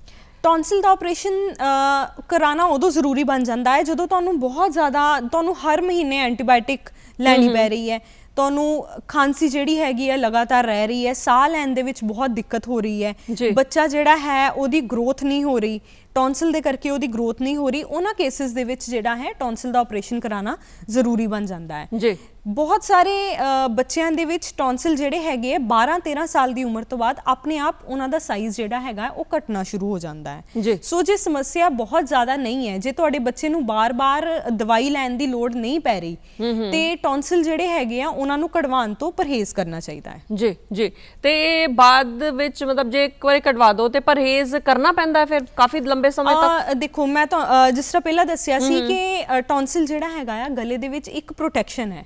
ਸੋ ਜੇ ਉਹ ਪ੍ਰੋਟੈਕਸ਼ਨ ਨੂੰ ਅਸੀਂ ਕੱਢ ਦੇਵਾਂਗੇ ਆਪਰੇਸ਼ਨ ਦੇ ਥਰੂ, ਜੇ ਉਹਨੂੰ ਬਾਹਰ ਕੱਢ ਦਿੱਤਾ ਤੇ ਸਾਡਾ ਗਲਾ ਜਿਹੜਾ ਹੈਗਾ ਆ ਉਹ ਵਾਤਾਵਰਨ ਨੂੰ ਡਾਇਰੈਕਟਲੀ ਜਿਹੜਾ ਹੈਗਾ ਆ ਡਾਇਰੈਕਟਲੀ ਕੰਟੈਕਟ ਵਿੱਚ ਆ ਜਾਏਗਾ ਵਾਤਾਵਰਨ ਦੇ। ਸੋ ਉਸ ਕੇਸ ਦੇ ਵਿੱਚ ਥੋੜੀ ਜੀ ਨਾਰਮਲ ਬੰਦੇ ਦੇ ਨਾਲੋਂ ਜਿਹੜੇ ਬੰਦੇ ਦੀ ਟੌਨਸਿਲ ਅਸੀਂ ਕੱਢ ਚੁੱਕੇ ਆ ਉਹਨੂੰ ਥੋੜਾ ਜਿਹਾ ਜ਼ਿਆਦਾ ਪਰਹੇਜ਼ ਕਰਨਾ ਪੈਂਦਾ ਹੈ, ਕਿਉਂਕਿ ਉਹਨੂੰ ਗਲੇ ਦੀ ਇਨਫੈਕਸ਼ਨ ਹੋਣ ਦੇ ਚਾਂਸਸ ਥੋੜੇ ਜਿਹੇ ਵੱਧ ਜਾਂਦੇ ਨੇ। ਜੀ। ਤੇ ਟੌਨਸਿਲਸ ਤੋਂ ਬਾਅਦ ਗੱਲ ਕਰਾਂਗੇ ਥਾਇਰਾਇਡ ਦੀ, ਕਿਉਂਕਿ ਥਾਇਰਾਇਡ ਦੀ ਸਮੱਸਿਆ ਵੀ ਗਲੇ ਦੇ ਨਾਲ ਜੁੜੀ ਹੋਈ ਹੈ ਤੇ ਕਾਫੀ ਆਮ ਸਮੱਸਿਆ ਜਿਹੜੀ ਹੈ ਅੱਜ ਦੇ ਸਮੇਂ ਦੇ ਵਿੱਚ ਬਣਦੀ ਜਾ ਰਹੀ ਹੈ। ਕੀ ਸਿੰਪਟਮਸ ਨੇ, ਕਿੱਦਾਂ ਅਸੀਂ ਛੇਤੀ ਪਛਾਣ ਸਕਦੇ ਹਾਂ ਕਿ ਥਾਇਰਾਇਡ ਹੈ? ਦੇਖੋ ਥਾਇਰਾਇਡ ਦੇ ਸਾਡੇ ਕੋਲ ਜਦੋਂ ਪੇਸ਼ੈਂਟ ਆਂਦਾ ਹੈ ਤੇ ਬਹੁਤ ਸਾਰੇ ਜਿਹੜੇ ਪੇਸ਼ੈਂਟ ਆਂਦੇ ਨੇ ਉਹ ਇਸ ਸਮੱਸਿਆ ਦੇ ਨਾਲ ਆਂਦੇ ਨੇ ਕਿ ਗਲੇ ਦੇ ਵਿੱਚ ਰਸੌਲੀ ਬਣੀ ਹੋਈ ਨੇ। ਗਲੇ ਦੇ ਵਿੱਚ ਇੱਥੇ ਗਲੇ ਦੇ ਅੱਗੇ ਜਿਹੜੀ ਹੈਗੀ ਹੈ ਉਹ ਰਸੌਲੀ ਬਣੀ ਹੁੰਦੀ ਹੈ ਤੇ ਇਸ ਸਮੱਸਿਆ ਦੇ ਨਾਲ ਜਿਹੜਾ ਹੈ ਮਰੀਜ਼ ਸਾਡੇ ਕੋਲ ਆਏਗਾ ਕਿ ਗਲੇ ਦੇ ਵਿੱਚ ਰਸੌਲੀ ਹੈ ਤੇ ਉਹਦੇ ਵਿੱਚ ਫਿਰ ਅਸੀਂ ਦੇਖ ਕੇ ਉਹਨੂੰ ਐਗਜ਼ਾਮਿਨ ਕਰਕੇ ਸਾਨੂੰ ਪਤਾ ਲੱਗ ਜਾਂਦਾ ਹੈ ਕਿ ਇਹ ਥਾਇਰਾਇਡ ਦੀ ਸਮੱਸਿਆ ਹੈ ਜੀ। ਸੋ ਥਾਇਰਾਇਡ ਦੀ ਸਮੱਸਿਆ ਗਲੇ ਦੇ ਵਿੱਚ ਰਸੌਲੀ ਹੋਣਾ ਇੱਕ ਅਲੱਗ ਗੱਲ ਹੈ ਤੇ ਬਲੱਡ ਵਿੱਚ ਥਾਇਰਾਇਡ ਦਾ ਲੈਵਲ ਜਿਹੜਾ ਹੈਗਾ ਆ ਉਹ ਉੱਪਰ ਥੱਲੇ ਹੋਣਾ ਉਹ ਅਲੱਗ ਗੱਲ ਹੈ ਜੀ। ਜੇ ਰਸੌਲੀ ਹੈ ਤੇ ਰਸੌਲੀ ਹੈ ਜਾਂ ਰਸੌਲੀ ਨਹੀਂ ਹੈ ਤਾਂ ਵੀ ਅਸੀਂ ਜਿਹੜਾ ਥਾਇਰਾਇਡ ਦਾ ਜਿਹੜਾ ਟੈਸਟ ਕਰਵਾ ਕੇ ਦੇਖ ਸਕਦੇ ਹਾਂ ਤੇ ਜੇ ਉਹ ਟੈਸਟ ਜਿਹੜਾ ਹੈਗਾ ਰੇਂਜ ਤੋਂ ਬਾਹਰ ਹੈ ਤੇ ਉਸ ਕੇਸ ਦੇ ਵਿੱਚ ਫਿਰ ਅਸੀਂ ਥਾਇਰਾਇਡ ਦੀ ਦਵਾਈ ਜਿਹੜੀ ਹੈ ਉਹ ਸ਼ੁਰੂ ਕਰ ਦਿੰਦੇ ਹਾਂ ਜੀ। ਸੋ ਜਿਹੜੀ ਥਾਇਰਾਇਡ ਦੀ ਸਮੱਸਿਆ ਹੈ ਜਿਹੜੀ ਗਰਭਵਤੀ ਔਰਤਾਂ ਹੈਗੀਆਂ ਉਹਨਾਂ ਵਿੱਚ ਬਹੁਤ ਕਾਮਨ ਦੇਖਣ ਨੂੰ ਮਿਲਦੀ ਹੈ ਜੀ। ਉਹ ਇਸ ਕਾਰਨ ਹੁੰਦਾ ਹੈ ਕਿਉਂਕਿ ਥਾਇਰਾਇਡ ਜਿਹੜਾ ਹੈਗਾ ਆ ਉਹਨੂੰ ਆਇਓਡੀਨ ਦੀ ਬਹੁਤ ਜ਼ਰੂਰਤ ਹੁੰਦੀ ਹੈ ਜੀ। ਥਾਇਰਾਇਡ ਨੂੰ ਆਪਣਾ ਜਿਹੜੇ ਪਦਾਰਥ ਉਹ ਹਾਰਮੋਨ ਜਿਹੜਾ ਬਣਾਉਂਦਾ ਹੈ ਉਹਨੂੰ ਬਣਾਉਣ ਦੇ ਲਈ ਆਇਓਡੀਨ ਦੀ ਬਹੁਤ ਜ਼ਰੂਰਤ ਹੁੰਦੀ ਹੈ। ਸੋ ਜਦੋਂ ਪ੍ਰੈਗਨੈਂਸੀ ਦੇ ਵਿੱਚ ਆਇਓਡੀਨ ਦੀ ਮਾਤਰਾ ਜਿਹੜੀ ਹੈਗੀ ਹੈ ਬੋਡੀ ਨੂੰ ਰਿਕੁਆਇਰਮੈਂਟ ਬਹੁਤ ਵੱਧ ਜਾਂਦੀ ਹੈ ਤੇ ਜੇ ਉਹ ਰਿਕੁਆਇਰਮੈਂਟ ਅਸੀਂ ਪੂਰੀ ਨਹੀਂ ਕਰਦੇ ਤੇ ਥਾਇਰਾਇਡ ਗਲੈਂਡ ਜਿਹੜਾ ਹੈਗਾ ਆ ਉਹ ਵਧਣਾ ਸ਼ੁਰੂ ਹੋ ਜਾਂਦਾ ਹੈ ਤਾਂ ਕਿ ਉਹ ਬੋਡੀ ਦੀ ਰਿਕੁਆਇਰਮੈਂਟ ਜਿਹੜੀ ਹੈ ਉਹ ਪੂਰੀ ਕਰ ਸਕੇ ਜੀ। ਕਿਉਂਕਿ ਇਹੀ ਸਵਾਲ ਮਨ ਦੇ ਵਿੱਚ ਆ ਰਿਹਾ ਸੀਗਾ ਕਿ ਥਾਇਰਾਇਡ ਦਾ ਅਸਲ ਦੇ ਵਿੱਚ ਕੰਮ ਕੀ ਹੈ ਸਰੀਰ ਦੇ ਵਿੱਚ ਜੀ। ਥਾਇਰਾਇਡ ਜਿਹੜਾ ਹੈ ਉਹ ਸਰੀਰ ਦੇ ਹਰ ਇੱਕ ਜਿਹੜੀ ਆਰਗਨ ਹੈ ਹਰ ਇੱਕ ਚੀਜ਼ ਨੂੰ ਕੰਟਰੋਲ ਕਰਦਾ ਹੈ। ਹਾਰਟ ਦਿਲ ਦੀ ਆਪਣੀ ਜਿਹੜੀ ਹਾਰਟ ਬੀਟ ਹੈਗੀ ਹੈ ਉਹਨੂੰ ਲੈ ਕੇ ਦਿਮਾਗ ਦੀ ਜਿਹੜੀ ਚੰਗੀ ਤਰ੍ਹਾਂ ਚੱਲਣਾ ਦਿਮਾਗ ਦਾ ਉਹਨੂੰ ਲੈ ਕੇ ਤੁਹਾਡਾ ਮਸਲਸ ਦਾ ਤੁਹਾਡੀ ਮਾਸਪੇਸ਼ੀਆਂ ਦਾ ਚੰਗੀ ਤਰ੍ਹਾਂ ਚੱਲਣਾ ਸਭ ਨੂੰ ਕੰਟਰੋਲ ਕਰਦਾ ਹੈ ਥਾਇਰਾਇਡ। ਸੋ ਥਾਇਰਾਇਡ ਵਾਲੇ ਪੇਸ਼ੈਂਟ ਵਿੱਚ ਮੇਨਲੀ ਇਹ ਦੇਖਣ ਨੂੰ ਮਿਲਦਾ ਹੈ ਕਿ ਜੇ ਥਾਇਰਾਇਡ ਦਾ ਹਾਰਮੋਨ ਦਾ ਲੈਵਲ ਬਹੁਤ ਜ਼ਿਆਦਾ ਵਧਿਆ ਹੋਇਆ ਹੈ ਤੇ ਉਹ ਪੇਸ਼ੈਂਟ ਨੂੰ ਕਈ ਵਾਰੀ ਇਦਾਂ ਲੱਗੇਗਾ ਕਿ ਮੇਰਾ ਉੱਠਣ ਦਾ ਹੀ ਦਿਲ ਨਹੀਂ ਕਰ ਰਿਹਾ ਸਾਰਾ ਦਿਨ ਮੈਂ ਬੈੱਡ ਤੇ ਪਈ ਰਹਿੰਦੀ ਹਾਂ, ਮੇਰਾ ਕੋਈ ਕੰਮ ਕਰਨ ਦਾ ਦਿਲ ਨਹੀਂ ਕਰਦਾ ਜਾਂ ਫਿਰ ਮੇਰੀ ਹਾਰਟ ਬੀਟ ਬਹੁਤ ਜ਼ਿਆਦਾ ਵੱਧਦੀ ਰਹਿੰਦੀ ਹੈ, ਮੈਨੂੰ ਦਿਲ ਦੀ ਧੜਕਨ ਜਿਹੜੀ ਹੈ ਉਹ ਸੁਣਦੀ ਹੈ, ਮੇਰਾ ਸਿਰ ਜਿਹੜਾ ਹੈ ਉਹ ਬਹੁਤ ਜ਼ਿਆਦਾ ਚਕਰਾਉਂਦਾ ਰਹਿੰਦਾ ਹੈ, ਮੈਨੂੰ ਚੱਕਰ ਆਉਂਦੇ ਰਹਿੰਦੇ ਨੇ ਜਾਂ ਫਿਰ ਮੈਨੂੰ ਖਾਣ ਪੀਣ ਦੇ ਵਿੱਚ ਮੈਨੂੰ ਸਮੱਸਿਆ ਹੁੰਦੀ ਹੈ, ਮੈਨੂੰ ਕੁਝ ਪਚਦਾ ਨਹੀਂ ਹੈ। ਸੋ ਇਹ ਸਾਰੀਆਂ ਜੇ ਸ਼ਿਕਾਇਤਾਂ ਦੇ ਨਾਲ ਕੋਈ ਵੀ ਆ ਰਿਹਾ ਹੈ ਤੇ ਉਹ ਥਾਇਰਾਇਡ ਦੇ ਵੱਲ ਉਹਦਾ ਇਸ਼ਾਰਾ ਹੁੰਦਾ ਹੈ ਜੀ। ਤੇ ਅਸੀਂ ਲਗਾਤਾਰ ਗੱਲਬਾਤ ਕਰ ਰਹੇ ਹਾਂ ENT ਪ੍ਰੋਬਲਮਸ ਕੀ ਨੇ, ਲਗਾਤਾਰ ਤੁਹਾਡੇ ਤੋਂ ਜਾਣ ਰਹੇ ਹਾਂ। ਤੇ ਹੁਣ ਜੇ ਕੰਨਾਂ ਦੀ ਗੱਲ ਕਰੀਏ ਤੇ ਕੰਨਾਂ ਨੂੰ ਕਿਹੜੀਆਂ ਜਿਹੜੀਆਂ ਸਮੱਸਿਆਵਾਂ ਹੈ ਉਹ ਆਮ ਹੀ ਹੋ ਜਾਂਦੀਆਂ ਨੇ, ਜਿੱਦਾਂ ਦੇ ਮਰੀਜ਼ ਤੁਸੀਂ ਰੈਗੂਲਰ ਦੇਖਦੇ ਹੋ ਉਹਨਾਂ ਬਾਰੇ ਜਾਣਦੇ ਹਾਂ। ਕੰਨਾਂ ਦੀਆਂ ਸਮੱਸਿਆਵਾਂ ਰੈਗੂਲਰ ਸਾਨੂੰ ਮਰੀਜ਼ ਆਉਂਦੇ ਨੇ ਕਿ ਕੰਨਾਂ ਦੇ ਵਿੱਚੋਂ ਰੇਸ਼ਾ ਆ ਰਿਹਾ ਹੈ, ਰੇਸ਼ੇ ਵਾਲੇ ਬਹੁਤ ਸਾਰੇ ਮਰੀਜ਼ ਆਉਂਦੇ ਨੇ। ਸੋ ਕੰਨਾਂ ਦੇ ਵਿੱਚ ਰੇਸ਼ਾ ਆਉਣ ਦੇ ਬਹੁਤ ਸਾਰੇ ਕਾਰਨ ਹੁੰਦੇ ਨੇ। ਸਭ ਤੋਂ ਪਹਿਲਾਂ ਤੇ ਬਾਹਰੋਂ ਕੋਈ ਇਨਫੈਕਸ਼ਨ ਹੋ ਗਈ ਹੈ, ਕੁਝ ਚਲਾ ਗਿਆ ਹੈ ਕੰਨ ਦੇ ਵਿੱਚ ਤੇ ਉਹ ਕੰਨ ਦੇ ਅੰਦਰ ਕੋਈ ਨਾ ਕੋਈ ਜ਼ਖਮ ਕਰਕੇ, ਜੇ ਕੋਈ ਕੀੜੀ ਵਗੈਰਾ ਜਾਂ ਕੁਝ ਵੀ ਚਲਾ ਗਿਆ ਹੈ ਕੰਨ ਦੇ ਵਿੱਚ ਤੇ ਉਹ ਜ਼ਖਮ ਕਰਕੇ ਬਾਹਰ ਆ ਜਾਂਦਾ ਹੈ, ਉਹ ਜ਼ਖਮ ਦੇ ਉੱਤੇ ਫਿਰ ਇਨਫੈਕਸ਼ਨ ਹੋ ਜਾਂਦੀ ਹੈ ਜਿਹਦੇ ਨਾਲ ਕਿ ਕੰਨ ਜਿਹੜਾ ਡੁੱਲਣਾ ਸ਼ੁਰੂ ਹੋ ਜਾਂਦਾ ਹੈ। ਦੂਸਰੀ ਗੱਲ, ਜਿਹੜਾ ਕੰਨ ਦਾ ਪਰਦਾ ਹੈ ਜੇ ਉਹ ਫਟਿਆ ਹੋਇਆ ਹੈ ਤੇ ਉਹਦੇ ਵਿੱਚ ਵੀ ਜਦੋਂ ਕੋਈ ਪਾਣੀ ਚਲਾ ਜਾਏਗਾ ਕੰਨ ਦੇ ਵਿੱਚ, ਕੁਝ ਹੋਰ ਚਲਾ ਜਾਏਗਾ ਜਾਂ ਫਿਰ ਅਸੀਂ ਜੇ ਕੰਨ ਨੂੰ ਛੇੜਾਂਗੇ, ਈਅਰਬਡ ਮਾਰਾਂਗੇ ਤੇ ਕੰਨ ਦੇ ਵਿੱਚ ਇਨਫੈਕਸ਼ਨ ਹੋ ਜਾਂਦੀ ਹੈ, ਪਰਦਾ ਆਲਰੇਡੀ ਖਰਾਬ ਹੈ ਤੇ ਉਹਦੇ ਵਿੱਚੋਂ ਫਿਰ ਰੇਸ਼ਾ ਵਗਣਾ ਸ਼ੁਰੂ ਹੋ ਜਾਂਦਾ ਹੈ ਜੀ। ਤੇ ਕੰਨ ਦੇ ਵਿੱਚ ਜੇ ਰੇਸ਼ਾ ਆ ਰਿਹਾ ਹੈ ਤੇ ਹੋ ਸਕਦਾ ਹੈ ਕਿ ਇਹ ਇੱਕ ਵੱਡੀ ਬਿਮਾਰੀ ਦਾ ਸੰਕੇਤ ਵੀ ਹੋ ਸਕਦਾ ਹੈ, ਜਿੱਦਾਂ ਕਿ ਕੰਨ ਦੀ ਹੱਡੀ ਜਿਹੜੀ ਹੈ ਉਹ ਗਲਣੀ ਸ਼ੁਰੂ ਹੋ ਜਾਂਦੀ ਹੈ ਜਾਂ ਫਿਰ ਦਿਮਾਗ ਦੇ ਵਿੱਚ ਕੋਈ ਵੀ ਟਿਊਮਰ ਹੈ ਤੇ ਕਈ ਵਾਰੀ ਉਹ ਵੀ ਕੰਨ ਦੇ ਰਸਤੇ ਜਿਹੜਾ ਹੈਗਾ ਆ ਰੇਸ਼ੇ ਦੇ ਰੂਪ ਵਿੱਚ ਉਹ ਬਾਹਰ ਆਣਾ ਜਿਹੜਾ ਸ਼ੁਰੂ ਹੋ ਜਾਂਦਾ ਹੈ ਜੀ।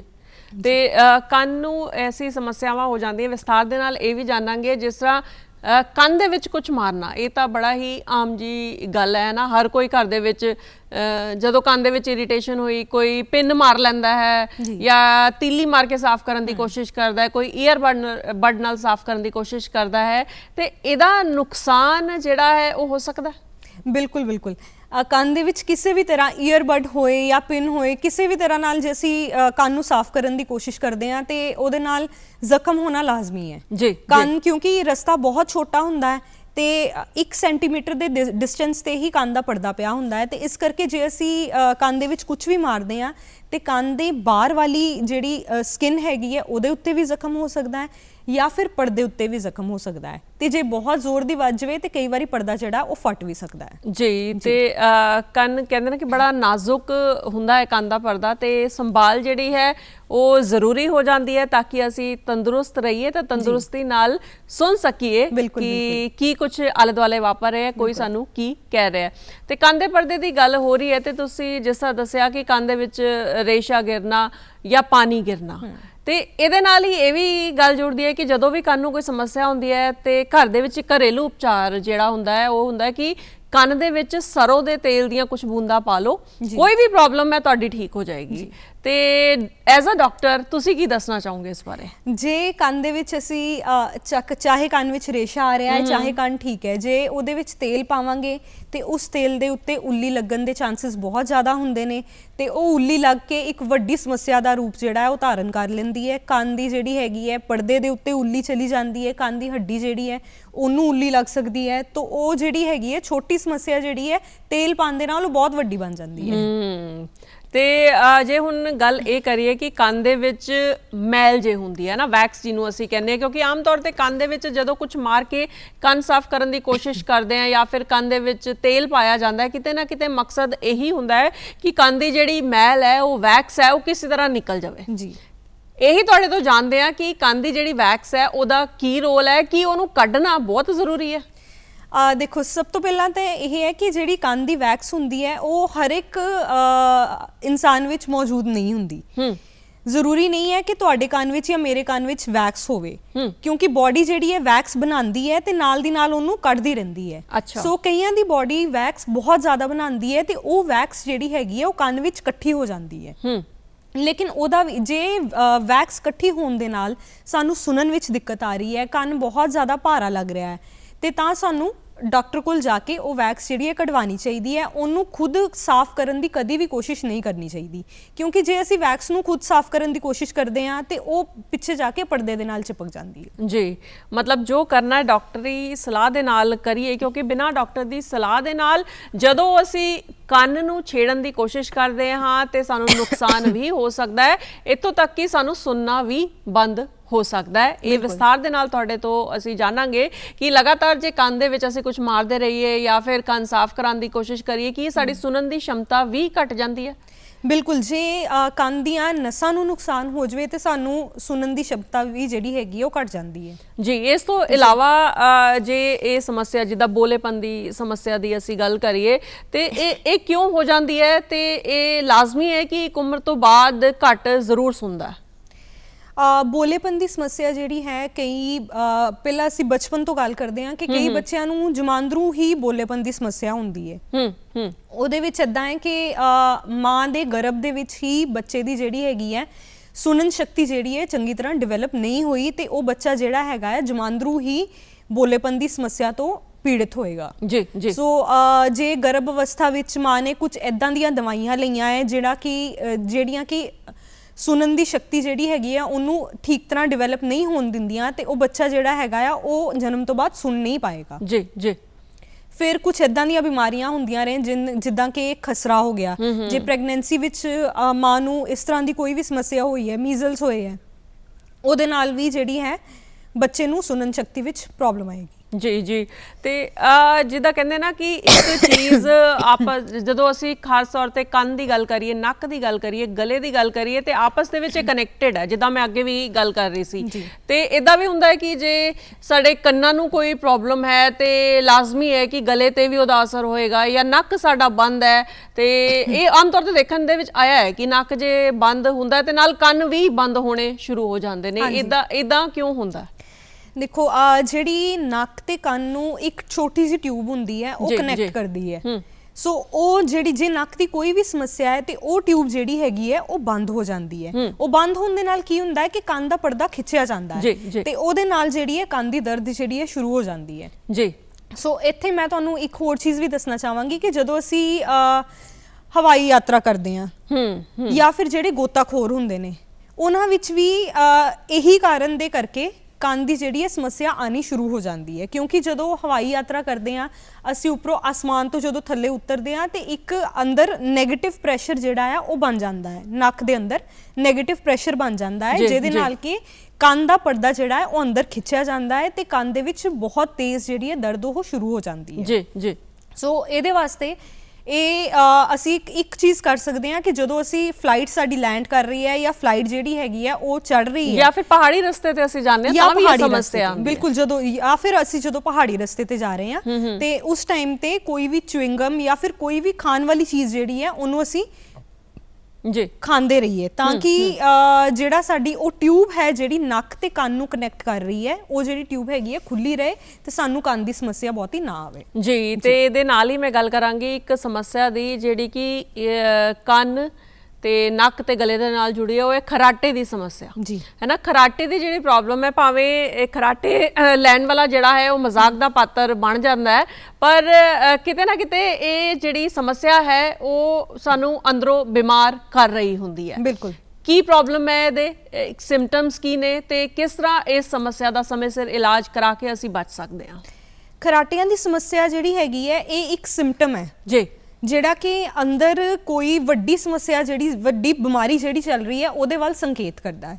ਸੋ ਖਰਾਟਿਆਂ ਦੀ ਸਮੱਸਿਆ ਕਿਉਂ ਹੁੰਦੀ ਹੈ? ਕਿਉਂਕਿ ਸਾਡਾ ਜਿਹੜਾ ਸਾਹ ਆ ਰਿਹਾ ਹੈ ਉਹਨੂੰ ਬਾਹਰ ਨਿਕਲਣ ਦਾ, ਹਵਾ ਨੂੰ ਬਾਹਰ ਨਿਕਲਣ ਦਾ ਠੀਕ ਰਸਤਾ ਜਿਹੜਾ ਉਹ ਨਹੀਂ ਮਿਲ ਰਿਹਾ, ਉਸ ਰਸਤੇ ਵਿੱਚ ਕੋਈ ਨਾ ਕੋਈ ਰੁਕਾਵਟ ਹੈ। ਇਸ ਕਰਕੇ ਉਹ ਜਦੋਂ ਹਵਾ ਬਾਹਰ ਆ ਰਹੀ ਹੈ ਤੇ ਉਹ ਆਵਾਜ਼ ਬਣਦੀ ਹੈ ਉਸ ਚੀਜ਼ ਦੀ, ਜਿਹਨੂੰ ਕਿ ਅਸੀਂ ਖਰਾਟੇ ਕਹਿ ਦਿੰਦੇ ਹਾਂ। ਸੋ ਉਹ ਜਿਹੜੀ ਰੁਕਾਵਟ ਜਿਹੜੀ ਹੈਗੀ ਹੈ ਨੱਕ ਤੋਂ ਲੈ ਕੇ ਥੱਲੇ ਫੇਫੜਿਆਂ ਤੱਕ ਕਿਸੇ ਵੀ ਲੈਵਲ ਤੇ ਉਹ ਰੁਕਾਵਟ ਹੋ ਸਕਦੀ ਹੈ। ਜਿਸ ਤਰ੍ਹਾਂ ਕਿ ਅਸੀਂ ਪਹਿਲਾਂ ਗੱਲ ਕੀਤੀ ਸੀ ਕਿ ਨੱਕ ਦੀ ਹੱਡੀ ਜੇ ਟੇਢੀ ਹੈ ਤੇ ਜਿਹੜੀ ਅੰਦਰੋਂ ਹਵਾ ਹੈ ਉਹ ਬਾਹਰ ਨਹੀਂ ਆਏਗੀ ਠੀਕ ਤਰ੍ਹਾਂ, ਕਿਉਂਕਿ ਨੱਕ ਦੀ ਹੱਡੀ ਟੇਢੀ ਹੈ, ਉੱਥੇ ਰੁਕਾਵਟ ਹੈ ਤੇ ਉਹਨਾਂ ਪੇਸ਼ੈਂਟਸ ਨੂੰ ਵੀ ਸਮੱਸਿਆ ਹੁੰਦੀ ਹੈ ਖਰਾਟਿਆਂ ਦੀ ਜੀ। ਤੇ ਖਰਾਟਿਆਂ ਦਾ ਜੇ ਅਸੀਂ ਸਮੇਂ ਸਿਰ ਇਲਾਜ ਕਰਾ ਲਈਏ ਜਾਂ ਇਹਦਾ ਇਲਾਜ ਜਿਹੜਾ ਹੈ ਉਹ ਕਿਸ ਤਰ੍ਹਾਂ ਸੰਭਵ ਹੈ? ਕਿਉਂਕਿ ਆਮ ਤੌਰ ਤੇ ਤਾਂ ਅਸੀਂ ਇਹੀ ਸੁਣਿਆ ਕਿ ਜੇ ਅਸੀਂ ਸਰਾਣਾ ਪਤਲਾ ਲਈਏ ਜਾਂ ਸਰਾਣਾ ਅਸੀਂ ਨਾ ਲਈਏ, ਜਿਸ ਤਰ੍ਹਾਂ ਘਰਾਂ ਦੇ ਵਿੱਚ ਕਿਹਾ ਜਾਂਦਾ, ਤੇ ਖਰਾਟੇ ਰੁਕ ਜਾਂਦੇ ਨੇ। ਖਰਾਟਿਆਂ ਦੀ ਸਮੱਸਿਆ ਮੈਂ ਇੱਕ ਚੀਜ਼ ਹੋਰ ਤੁਹਾਨੂੰ ਦੱਸਣਾ ਚਾਹਾਂਗੀ ਕਿ ਮੋਸਟਲੀ ਜਿਹੜੇ ਜਿਨ੍ਹਾਂ ਦਾ ਭਾਰ ਬਹੁਤ ਜ਼ਿਆਦਾ ਹੁੰਦਾ ਹੈ ਉਹਨਾਂ ਵਿੱਚ ਕੀ ਹੁੰਦਾ ਹੈ ਕਿ ਗਲੇ 'ਚ ਜਿਹੜੀ ਚਮੜੀ ਹੈ ਉਹ ਬਹੁਤ ਜ਼ਿਆਦਾ ਇਕੱਠੀ ਹੋ ਜਾਂਦੀ ਹੈ। ਸੋ ਉਹ ਬੰਦਾ ਜਦੋਂ ਰਾਤ ਦੇ ਟਾਈਮ ਲੇਟਦਾ ਹੈ ਤੇ ਉਹ ਚਮੜੀ ਸਾਹ ਲੈਣ ਦਾ ਰਸਤਾ ਬੰਦ ਕਰ ਦਿੰਦੀ ਹੈ ਤੇ ਉਹਦੇ ਨਾਲ ਵੀ ਖਰਾਟਿਆਂ ਦੀ ਸਮੱਸਿਆ ਆਉਂਦੀ ਹੈ। ਸੋ ਜਦੋਂ ਵੀ ਕੋਈ ਮੋਟਾ ਪੇਸ਼ੈਂਟ ਜਿਹੜਾ ਹੈ, ਮੋਟਾ ਮਰੀਜ਼ ਸਾਡੇ ਕੋਲ ਆਉਂਦਾ ਹੈ, ਸੋ ਅਸੀਂ ਉਹਨੂੰ ਹਮੇਸ਼ਾ ਪਹਿਲਾਂ ਇਹ ਕਹੀਦਾ ਹੈ ਕਿ ਖਰਾਟੇ ਦੂਰ ਕਰਨ ਲਈ ਸਭ ਤੋਂ ਪਹਿਲਾਂ ਆਪਣਾ ਭਾਰ ਘਟਾਓ ਜੀ, ਐਕਸਰਸਾਈਜ਼ ਸ਼ੁਰੂ ਕਰੋ, ਸਾਹ ਦੀਆਂ ਐਕਸਰਸਾਈਜ਼ਸ ਜਿਹੜੀਆਂ ਹੈਗੀਆਂ ਉਹ ਸ਼ੁਰੂ ਕਰੋ ਤੇ ਆਪਣਾ weight ਥੋੜਾ ਘਟਾਓ। ਤੇ ਕਾਫੀ ਮਰੀਜ਼ਾਂ ਨੂੰ ਸਿਰਫ ਭਾਰ ਘਟਾਉਣ ਦੇ ਨਾਲ ਹੀ ਖਰਾਟਿਆਂ ਦੀ ਸਮੱਸਿਆ ਤੋਂ ਜਿਹੜਾ ਹੈ ਛੁਟਕਾਰਾ ਮਿਲ ਜਾਂਦਾ ਹੈ। ਜੇ ਇਸ ਸਮੱਸਿਆ ਵੱਲ ਧਿਆਨ ਹੀ ਨਾ ਦਿੱਤਾ ਜਾਵੇ, ਜੇ ਸੋਚਿਆ ਜਾਵੇ ਤਾਂ ਨੈਚੁਰਲ ਪ੍ਰੋਸੈਸ ਹੈ, ਜੇ ਅਸੀਂ ਥੱਕ ਗਏ ਆ, ਸੋ ਗਏ ਆ, ਖਰਾਟੇ ਤਾਂ ਆਣਾ ਹੀ ਹੈ। ਜੇ ਲੰਬੇ ਸਮੇਂ ਤੱਕ ਇਹਦੇ ਵੱਲ ਧਿਆਨ ਨਾ ਦਿੱਤਾ ਜਾਵੇ ਤਾਂ ਕੀ ਨੁਕਸਾਨ ਹੋ ਸਕਦਾ ਹੈ? ਦੇਖੋ, ਜੇ ਖਰਾਟਿਆਂ ਦੀ ਸਮੱਸਿਆ ਵੱਲ ਲੰਬੇ ਸਮੇਂ ਤੱਕ ਧਿਆਨ ਨਾ ਦਿੱਤਾ ਜਾਵੇ ਤੇ ਕੀ ਹੁੰਦਾ ਹੈ ਕਿ ਰਾਤ ਦੇ ਟਾਈਮ ਸਾਡੀ ਬੋਡੀ ਦੀ ਜਿਹੜੀ ਆਕਸੀਜਨ ਹੈ ਉਹ ਘਟਣੀ ਸ਼ੁਰੂ ਹੋ ਜਾਂਦੀ ਹੈ ਜੇ ਖਰਾਟੇ ਬਹੁਤ ਜ਼ਿਆਦਾ ਆ ਰਹੇ ਨੇ, ਕਿਉਂਕਿ ਜਿਹੜੀ ਹਵਾ ਹੈ ਉਹਨੂੰ ਅੰਦਰ ਜਾਣ ਦਾ ਤੇ ਬਾਹਰ ਆਉਣ ਦਾ ਰਸਤਾ ਠੀਕ ਨਹੀਂ ਮਿਲ ਰਿਹਾ ਤੇ ਬੋਡੀ ਦੀ ਆਕਸੀਜਨ ਮਾਤਰਾ ਘਟਣੀ ਸ਼ੁਰੂ ਹੋ ਜਾਂਦੀ ਹੈ। ਉਹਦੇ ਨਾਲ ਕਿ ਸਾਡੇ ਦਿਮਾਗ ਉੱਤੇ ਤੇ ਸਾਡੇ ਹਾਰਟ ਉੱਤੇ ਅਸਰ ਪੈਣਾ ਸ਼ੁਰੂ ਹੋ ਜਾਂਦਾ ਹੈ, ਬੀਪੀ ਜਿਹੜਾ ਹੈ ਉਹ ਵਧਣਾ ਸ਼ੁਰੂ ਹੋ ਜਾਂਦਾ ਹੈ ਤੇ ਹਾਰਟ ਦੀਆਂ, ਦਿਲ ਦੀਆਂ ਕਈ ਤਰ੍ਹਾਂ ਦੀਆਂ ਬਿਮਾਰੀਆਂ ਜਿਹੜੀਆਂ ਉਹ ਹੌਲੀ ਹੌਲੀ ਪੈਦਾ ਹੋਣੀਆਂ ਸ਼ੁਰੂ ਹੋ ਜਾਂਦੀਆਂ ਨੇ ਜੀ। ਸੋ ਇਸ ਕਰਕੇ ਜਿਹੜੀ ਖਰਾਟਿਆਂ ਦੀ ਸਮੱਸਿਆ ਹੈ ਬਹੁਤ ਜ਼ਿਆਦਾ ਜ਼ਰੂਰੀ ਹੈ ਕਿ ਉਹਦਾ ਸਮੇਂ ਸਿਰ ਜਾਂਚ ਕਰਾ ਕੇ ਤੇ ਉਹਦੀ ਜਿਹੜੀ ਹੈਗੀ ਹੈ ਠੀਕ ਤਰ੍ਹਾਂ ਨਾਲ ਇਲਾਜ ਕਰਾਇਆ ਜਾਏ ਜੀ। ਮੈਂ ਦੱਸਣਾ ਚਾਹਾਂਗੀ ਕਿ ਜਿਹੜੀ ਖਰਾਟਿਆਂ ਦੀ ਸਮੱਸਿਆ ਦੇ ਲਈ ਇੱਕ ਸਾਡੇ ਕੋਲ ਮਸ਼ੀਨ ਵੀ ਆਉਂਦੀ ਹੈ, ਜਿਹੜਾ ਕਿ ਰਾਤੀ ਪੇਸ਼ੈਂਟ ਜਦੋਂ ਲਗਾ ਕੇ ਸੌਂਦਾ ਹੈ, ਮਰੀਜ਼ ਉਹ ਮਸ਼ੀਨ ਰਾਤ ਨੂੰ ਆਪਣੇ ਮੂੰਹ ਦੇ ਉੱਤੇ, ਆਪਣੇ ਨੱਕ ਦੇ ਉੱਤੇ ਲਗਾ ਕੇ ਸੌਏਗਾ ਤੇ ਉਹਦੇ ਨਾਲ ਖਰਾਟਿਆਂ ਦੀ ਸਮੱਸਿਆ ਤੋਂ ਉਹਨੂੰ ਛੁਟਕਾਰਾ ਮਿਲ ਜਾਂਦਾ ਹੈ ਜੀ। ਤੇ ਇੱਥੇ ਮੈਂ ਇੱਕ ਈਅਰਫੋਨ ਦੀ ਗੱਲ ਜ਼ਰੂਰ ਕਰਾਂਗੀ, ਕਿਉਂਕਿ ਅੱਜ ਦੇ ਸਮੇਂ ਦੇ ਵਿੱਚ ਹਰ ਕੋਈ ਮੋਬਾਈਲ ਦੀ ਵਰਤੋਂ ਕਰ ਰਿਹਾ ਹੈ ਤੇ ਨਾਲ ਈਅਰਫੋਨਸ ਦੀ ਵੀ ਵਰਤੋਂ ਜਿਹੜੀ ਉਹ ਕੀਤੀ ਜਾਂਦੀ ਹੈ। ਜਦੋਂ ਜ਼ਿਆਦਾ ਸਮੇਂ ਅਸੀਂ ਈਅਰਫੋਨ ਲਗਾ ਕੇ ਰੱਖਦੇ ਹਾਂ ਤਾਂ ਕੀ ਨੁਕਸਾਨ ਕੰਨਾਂ ਨੂੰ ਉਹਦਾ ਹੋ ਸਕਦਾ ਹੈ? ਜੇ ਅਸੀਂ ਜਿਹੜਾ ਅੱਜ ਕੱਲ੍ਹ ਯੂਥ ਹੈ ਸਾਰੇ ਜਾਂ ਫਿਰ ਕੋਈ ਜਿਹੜੇ ਕਾਲ ਸੈਂਟਰਸ ਵਗੈਰਾ ਵਿੱਚ ਕੰਮ ਕਰਦੇ ਨੇ, ਜਿਨ੍ਹਾਂ ਦਾ ਕੰਮ ਹੀ ਹੈ ਕਿ ਈਅਰਫੋਨ ਲਗਾ ਕੇ ਕੰਮ ਕਰਨਾ, ਉਹਨਾਂ ਵਿੱਚ ਅਕਸਰ ਸਾਨੂੰ ਸੁਣਨ ਸ਼ਕਤੀ ਵਿੱਚ ਘਾਟਾ ਜਿਹੜਾ ਹੈ ਉਹ ਬਹੁਤ ਛੋਟੀ ਉਮਰ ਵਿੱਚ ਹੀ ਦੇਖਣ ਨੂੰ ਮਿਲਦਾ ਹੈ ਜੀ। ਨਹੀਂ ਤਾਂ ਅਸੀਂ ਕਹਿੰਦੇ ਆ ਕਿ ਸੁਣਨ ਸ਼ਕਤੀ ਜਿਹੜੀ ਹੈਗੀ ਹੈ 50 ਸਾਲ ਦੀ ਉਮਰ ਤੋਂ ਬਾਅਦ ਜਿਹੜੀ ਹੈ ਹੌਲੀ ਹੌਲੀ ਘਟਣੀ ਸ਼ੁਰੂ ਹੋ ਜਾਂਦੀ ਹੈ, ਲੇਕਿਨ ਇਹਨਾਂ ਕੇਸਿਸ ਦੇ ਵਿੱਚ ਜਿਹੜੀ ਹੈ ਸੁਣਨ ਸ਼ਕਤੀ ਛੋਟੀ ਉਮਰ ਤੋਂ ਹੀ ਘਟਣੀ ਜਿਹੜੀ ਹੈ ਸ਼ੁਰੂ ਹੋ ਜਾਂਦੀ ਹੈ। ਸੋ ਕੀ ਹੁੰਦਾ ਹੈ ਕਿ ਜਦੋਂ ਅਸੀਂ ਈਅਰਫੋਨ ਦੀ ਵਰਤੋਂ ਕਰਦੇ ਹਾਂ ਤੇ ਉਹਦੇ ਨਾਲ ਜਿਹੜੀਆਂ ਸੁਣਨ ਵਾਲੀਆਂ ਨਸਾਂ ਹੈ ਉਹਨਾਂ ਤੇ ਦਬਾਅ ਪੈਂਦਾ ਹੈ, ਜਿੰਨੀ ਵਰਤੋਂ ਕਰਾਂਗੇ ਉਹਨਾਂ ਦਬਾਅ ਜਿਹੜਾ ਜ਼ਿਆਦਾ ਪੈਂਦਾ ਹੈ ਤੇ ਉਹ ਨਸਾਂ ਜਿਹੜੀਆਂ ਦਬਾਅ ਦੇ ਕਰਕੇ ਹੌਲੀ ਹੌਲੀ ਖਰਾਬ ਹੋਣੀਆਂ ਸ਼ੁਰੂ ਹੋ ਜਾਂਦੀਆਂ ਨੇ ਤੇ ਉਹ ਨਸਾਂ ਜਦੋਂ ਖਰਾਬ ਹੁੰਦੀਆਂ ਨੇ ਤੇ ਉਸ ਚੀਜ਼ ਦੇ ਨਾਲ ਫਿਰ ਸੁਣਨ ਸ਼ਕਤੀ ਸਾਡੀ ਹੌਲੀ ਹੌਲੀ ਘਟ ਜਾਂਦੀ ਹੈ। ਤੇ ਸੁਣਨ ਸ਼ਕਤੀ ਦੇ ਨਾਲ ਨਾਲ ਸੁਣਨ ਸ਼ਕਤੀ ਘਟਣ ਤੋਂ ਪਹਿਲਾਂ ਕਈ ਵਾਰੀ ਸਾਨੂੰ ਇੱਕ ਚੀਜ਼ ਦੇਖਣ ਨੂੰ ਮਿਲਦੀ ਹੈ ਕਿ ਮਰੀਜ਼ ਆ ਕੇ ਕਹੇਗਾ ਮੇਰੇ ਕੰਨਾਂ ਦੇ ਵਿੱਚ ਛਾਂ ਦੀ ਆਵਾਜ਼ ਆ ਰਹੀ ਹੈ ਜਾਂ ਫਿਰ ਮੈਨੂੰ ਏਦਾਂ ਲੱਗ ਰਿਹਾ ਕਿ ਮੇਰੇ ਕੰਨਾਂ ਦੇ ਵਿੱਚ ਘੰਟੀਆਂ ਵੱਜਦੀਆਂ ਪਈਆਂ। ਸੋ ਇਹ ਜਿਹੜੀ ਹੈਗੀ ਹੈ ਇਹ ਸੰਕੇਤ ਕਰਦਾ ਹੈ ਕਿ ਹੌਲੀ ਹੌਲੀ ਇਸ ਮਰੀਜ਼ ਦੀ ਜਿਹੜੀ ਹੈ ਸੁਣਨ ਸ਼ਕਤੀ ਵੀ ਘਟਣ ਵਾਲੀ ਹੈ। ਸੋ ਉਸ ਕੇਸ ਦੇ ਵਿੱਚ ਅਸੀਂ ਮਰੀਜ਼ ਨੂੰ ਇਹ ਕਹੀਦਾ ਹੈ ਕਿ ਈਅਰਫੋਨ ਦੀ ਵਰਤੋਂ ਬਿਲਕੁਲ ਬੰਦ ਕਰਨੀ ਪੈਣੀ ਹੈ, ਨਹੀਂ ਤਾਂ ਫਿਰ ਜਿਹੜੀਆਂ ਨਸਾਂ ਹੈਗੀਆਂ ਉਹ ਬਿਲਕੁਲ ਖਰਾਬ ਹੋ ਜਾਂਦੀਆਂ ਨੇ ਤੇ ਨਸਾਂ ਕੰਨ ਦੀਆਂ ਜੇ ਇੱਕ ਵਾਰੀ ਖਰਾਬ ਹੋ ਜਾਂਦੀਆਂ ਨੇ ਤੇ ਮਸ਼ੀਨਾਂ ਤੋਂ ਬਿਨਾਂ ਉਹਦਾ ਫਿਰ ਕੋਈ ਵੀ ਇਲਾਜ ਜਿਹੜਾ ਹੈ ਉਹ ਸੰਭਵ ਨਹੀਂ ਹੋ ਪਾਉਂਦਾ, ਇਲਾਜ ਨਹੀਂ ਸੰਭਵ ਜੀ। ਡਾਕਟਰ ਸਾਹਿਬ ENT ਦੀ ਅਸੀਂ ਗੱਲ ਕਰ ਰਹੇ ਹਾਂ ਤੇ ਹੁਣ ਜਾਂਦੇ ਜਾਂਦੇ ਅਸੀਂ ਤੁਹਾਡੇ ਤੋਂ ਟਿਪਸ ਜ਼ਰੂਰ ਲੈਣੇ ਆ ਕਿ ਕਿਸ ਤਰ੍ਹਾਂ ਅਸੀਂ ਆਪਣੇ ਨੱਕ ਦੀ, ਕੰਨ ਦੀ ਜਾਂ ਗਲੇ ਦੀ ਸੰਭਾਲ ਕਰ ਸਕਦੇ ਹਾਂ ਤਾਂ ਕਿ ਸਾਨੂੰ ਪ੍ਰੋਬਲਮਸ ਜਿਹੜੀਆਂ ਹੈ ਉਹ ਨਾ ਆਉਣ ਅੱਗੇ। ਸਭ ਤੋਂ ਪਹਿਲਾਂ ਤਾਂ ਕੰਨ, ਨੱਕ ਤੇ ਗਲੇ ਦੀ ਸੰਭਾਲ ਦੇ ਲਈ ਸਭ ਤੋਂ ਪਹਿਲਾਂ ਜ਼ਰੂਰੀ ਹੈ, ਜਿਸ ਤਰ੍ਹਾਂ ਅੱਜ ਕੱਲ੍ਹ ਮੌਸਮ ਚੱਲ ਰਿਹਾ ਹੈ, ਮੌਸਮ ਚੇਂਜ ਹੋ ਰਿਹਾ ਹੈ ਤੇ ਵੈਸੇ ਵੀ ਕਰੋਨਾ ਦਾ ਜਿਹੜਾ ਹੈਗਾ ਟਾਈਮ ਚੱਲ ਰਿਹਾ ਹੈ ਤੇ ਮਾਸਕ ਪਾਣਾ ਬਹੁਤ ਜ਼ਰੂਰੀ ਹੈ। ਮਾਸਕ ਦੀ ਵਰਤੋਂ ਕਰੋ ਤਾਂ ਜੋ ਬਾਹਰ ਜੋ ਵੀ ਧੂੜ ਮਿੱਟੀ ਜੋ ਵੀ ਹੈ ਉਹਦੇ ਤੋਂ ਆਪਣੇ ਨੱਕ ਨੂੰ ਤੇ ਆਪਣੇ ਗਲੇ ਨੂੰ ਅਸੀਂ ਬਚਾ ਕੇ ਰੱਖ ਸਕੀਏ। ਤੇ ਆਪਣੇ ਜਿਹੜੀ ਤੁਹਾਡੀ ਖਾਣ ਪੀਣ ਦਾ ਹੈ ਡਾਈਟ ਜਿਹੜੀ ਹੈ ਵਧੀਆ ਰੱਖੋ, ਨਿੰਬੂ ਵਗੈਰਾ, ਸੰਤਰਾ ਹੋਇਆ, ਜਿਹੜੀ ਵੀ ਇੱਦਾਂ ਦੀਆਂ ਚੀਜ਼ਾਂ ਜਿਨ੍ਹਾਂ ਤੋਂ ਕਿ ਵਿਟਾਮਿਨ C ਮਿਲਦਾ ਹੈ, ਜਿਹਦੇ ਨਾਲ ਕਿ ਤੁਹਾਡਾ ਜਿਹੜੀ ਇਮਿਊਨਿਟੀ ਹੈਗੀ ਹੈ, ਤੁਹਾਡੀ ਬੋਡੀ ਵਿੱਚ ਤਾਕਤ ਰਹੇਗੀ। ਇੱਦਾਂ ਦੀਆਂ ਚੀਜ਼ਾਂ ਦਾ ਵਰਤੋਂ ਜਿਹੜੀ ਹੈ ਉਹ ਰੈਗੂਲਰਲੀ ਸਾਨੂੰ ਕਰਨੀ ਚਾਹੀਦੀ ਹੈ। ਤੇ ਬਾਕੀ ਕੋਈ ਵੀ ਕਿਸੇ ਵੀ ਤਰ੍ਹਾਂ ਦੀ ਕੋਈ ਵੀ ਸਮੱਸਿਆ ਹੈ ਤੇ ਉਹਨੂੰ ਸਾਨੂੰ ਹਲਕੇ ਤੌਰ ਤੇ ਨਹੀਂ ਲੈਣਾ ਚਾਹੀਦਾ। ਬਿਲਕੁਲ ਕਿਸੇ ਹੱਦ ਤੱਕ ਘਰੇਲੂ ਉਪਚਾਰ ਠੀਕ ਨੇ, ਬਿਲਕੁਲ ਠੀਕ ਨੇ ਕਿਸੇ ਹੱਦ ਤੱਕ। ਕੋਈ ਸ਼ਹਿਦ ਲੈ ਲਈ, ਕੋਈ ਕਾਲੀ ਮਿਰਚ ਖਾ ਲਈ, ਕਿਸੇ ਹੱਦ ਤੱਕ ਠੀਕ ਨੇ, ਲੇਕਿਨ ਜੇ 1-2 ਦਿਨ ਬਾਅਦ ਵੀ ਸਾਨੂੰ ਫਰਕ ਨਹੀਂ ਪੈ ਰਿਹਾ ਤੇ ਡਾਕਟਰੀ ਸਲਾਹ ਲੈਣੀ ਬਹੁਤ ਜ਼ਿਆਦਾ ਜ਼ਰੂਰੀ ਬਣ ਜਾਂਦੀ ਹੈ। ਜੀ ਬਿਲਕੁਲ ਤੁਸੀਂ ਠੀਕ ਕਿਹਾ ਕਿ ਜੇ ਸਾਨੂੰ ENT ਨਾਲ ਸੰਬੰਧਿਤ ਕੋਈ ਵੀ ਸਮੱਸਿਆ ਹੈ ਤੇ ਉਸ ਨੂੰ ਅਣਦੇਖਾ ਨਾ ਕਰੀਏ। ਥੋੜੀ ਦੇਰ ਬਾਅਦ ਮਤਲਬ ਜਲਦੀ ਹੀ ਜਿੱਦਾਂ ਹੀ ਉਹ ਸਾਡੇ ਪਕੜ ਦੇ ਵਿੱਚ ਆਂਦੀ ਹੈ ਅਸੀਂ ਆਪਣੇ ਮਾਹਿਰ ਕੋਲ ਜਾਈਏ ਤੇ ਉਸ ਦਾ ਇਲਾਜ ਕਰਾਈਏ। ਡਾਕਟਰ ਸਾਹਿਬ ਤੁਸੀਂ ਸਟੂਡੀਓ ਦੇ ਵਿੱਚ ਆਏ, ਤੁਹਾਡਾ ਬਹੁਤ ਬਹੁਤ ਸ਼ੁਕਰੀਆ। ਥੈਂਕ ਯੂ ਜੀ।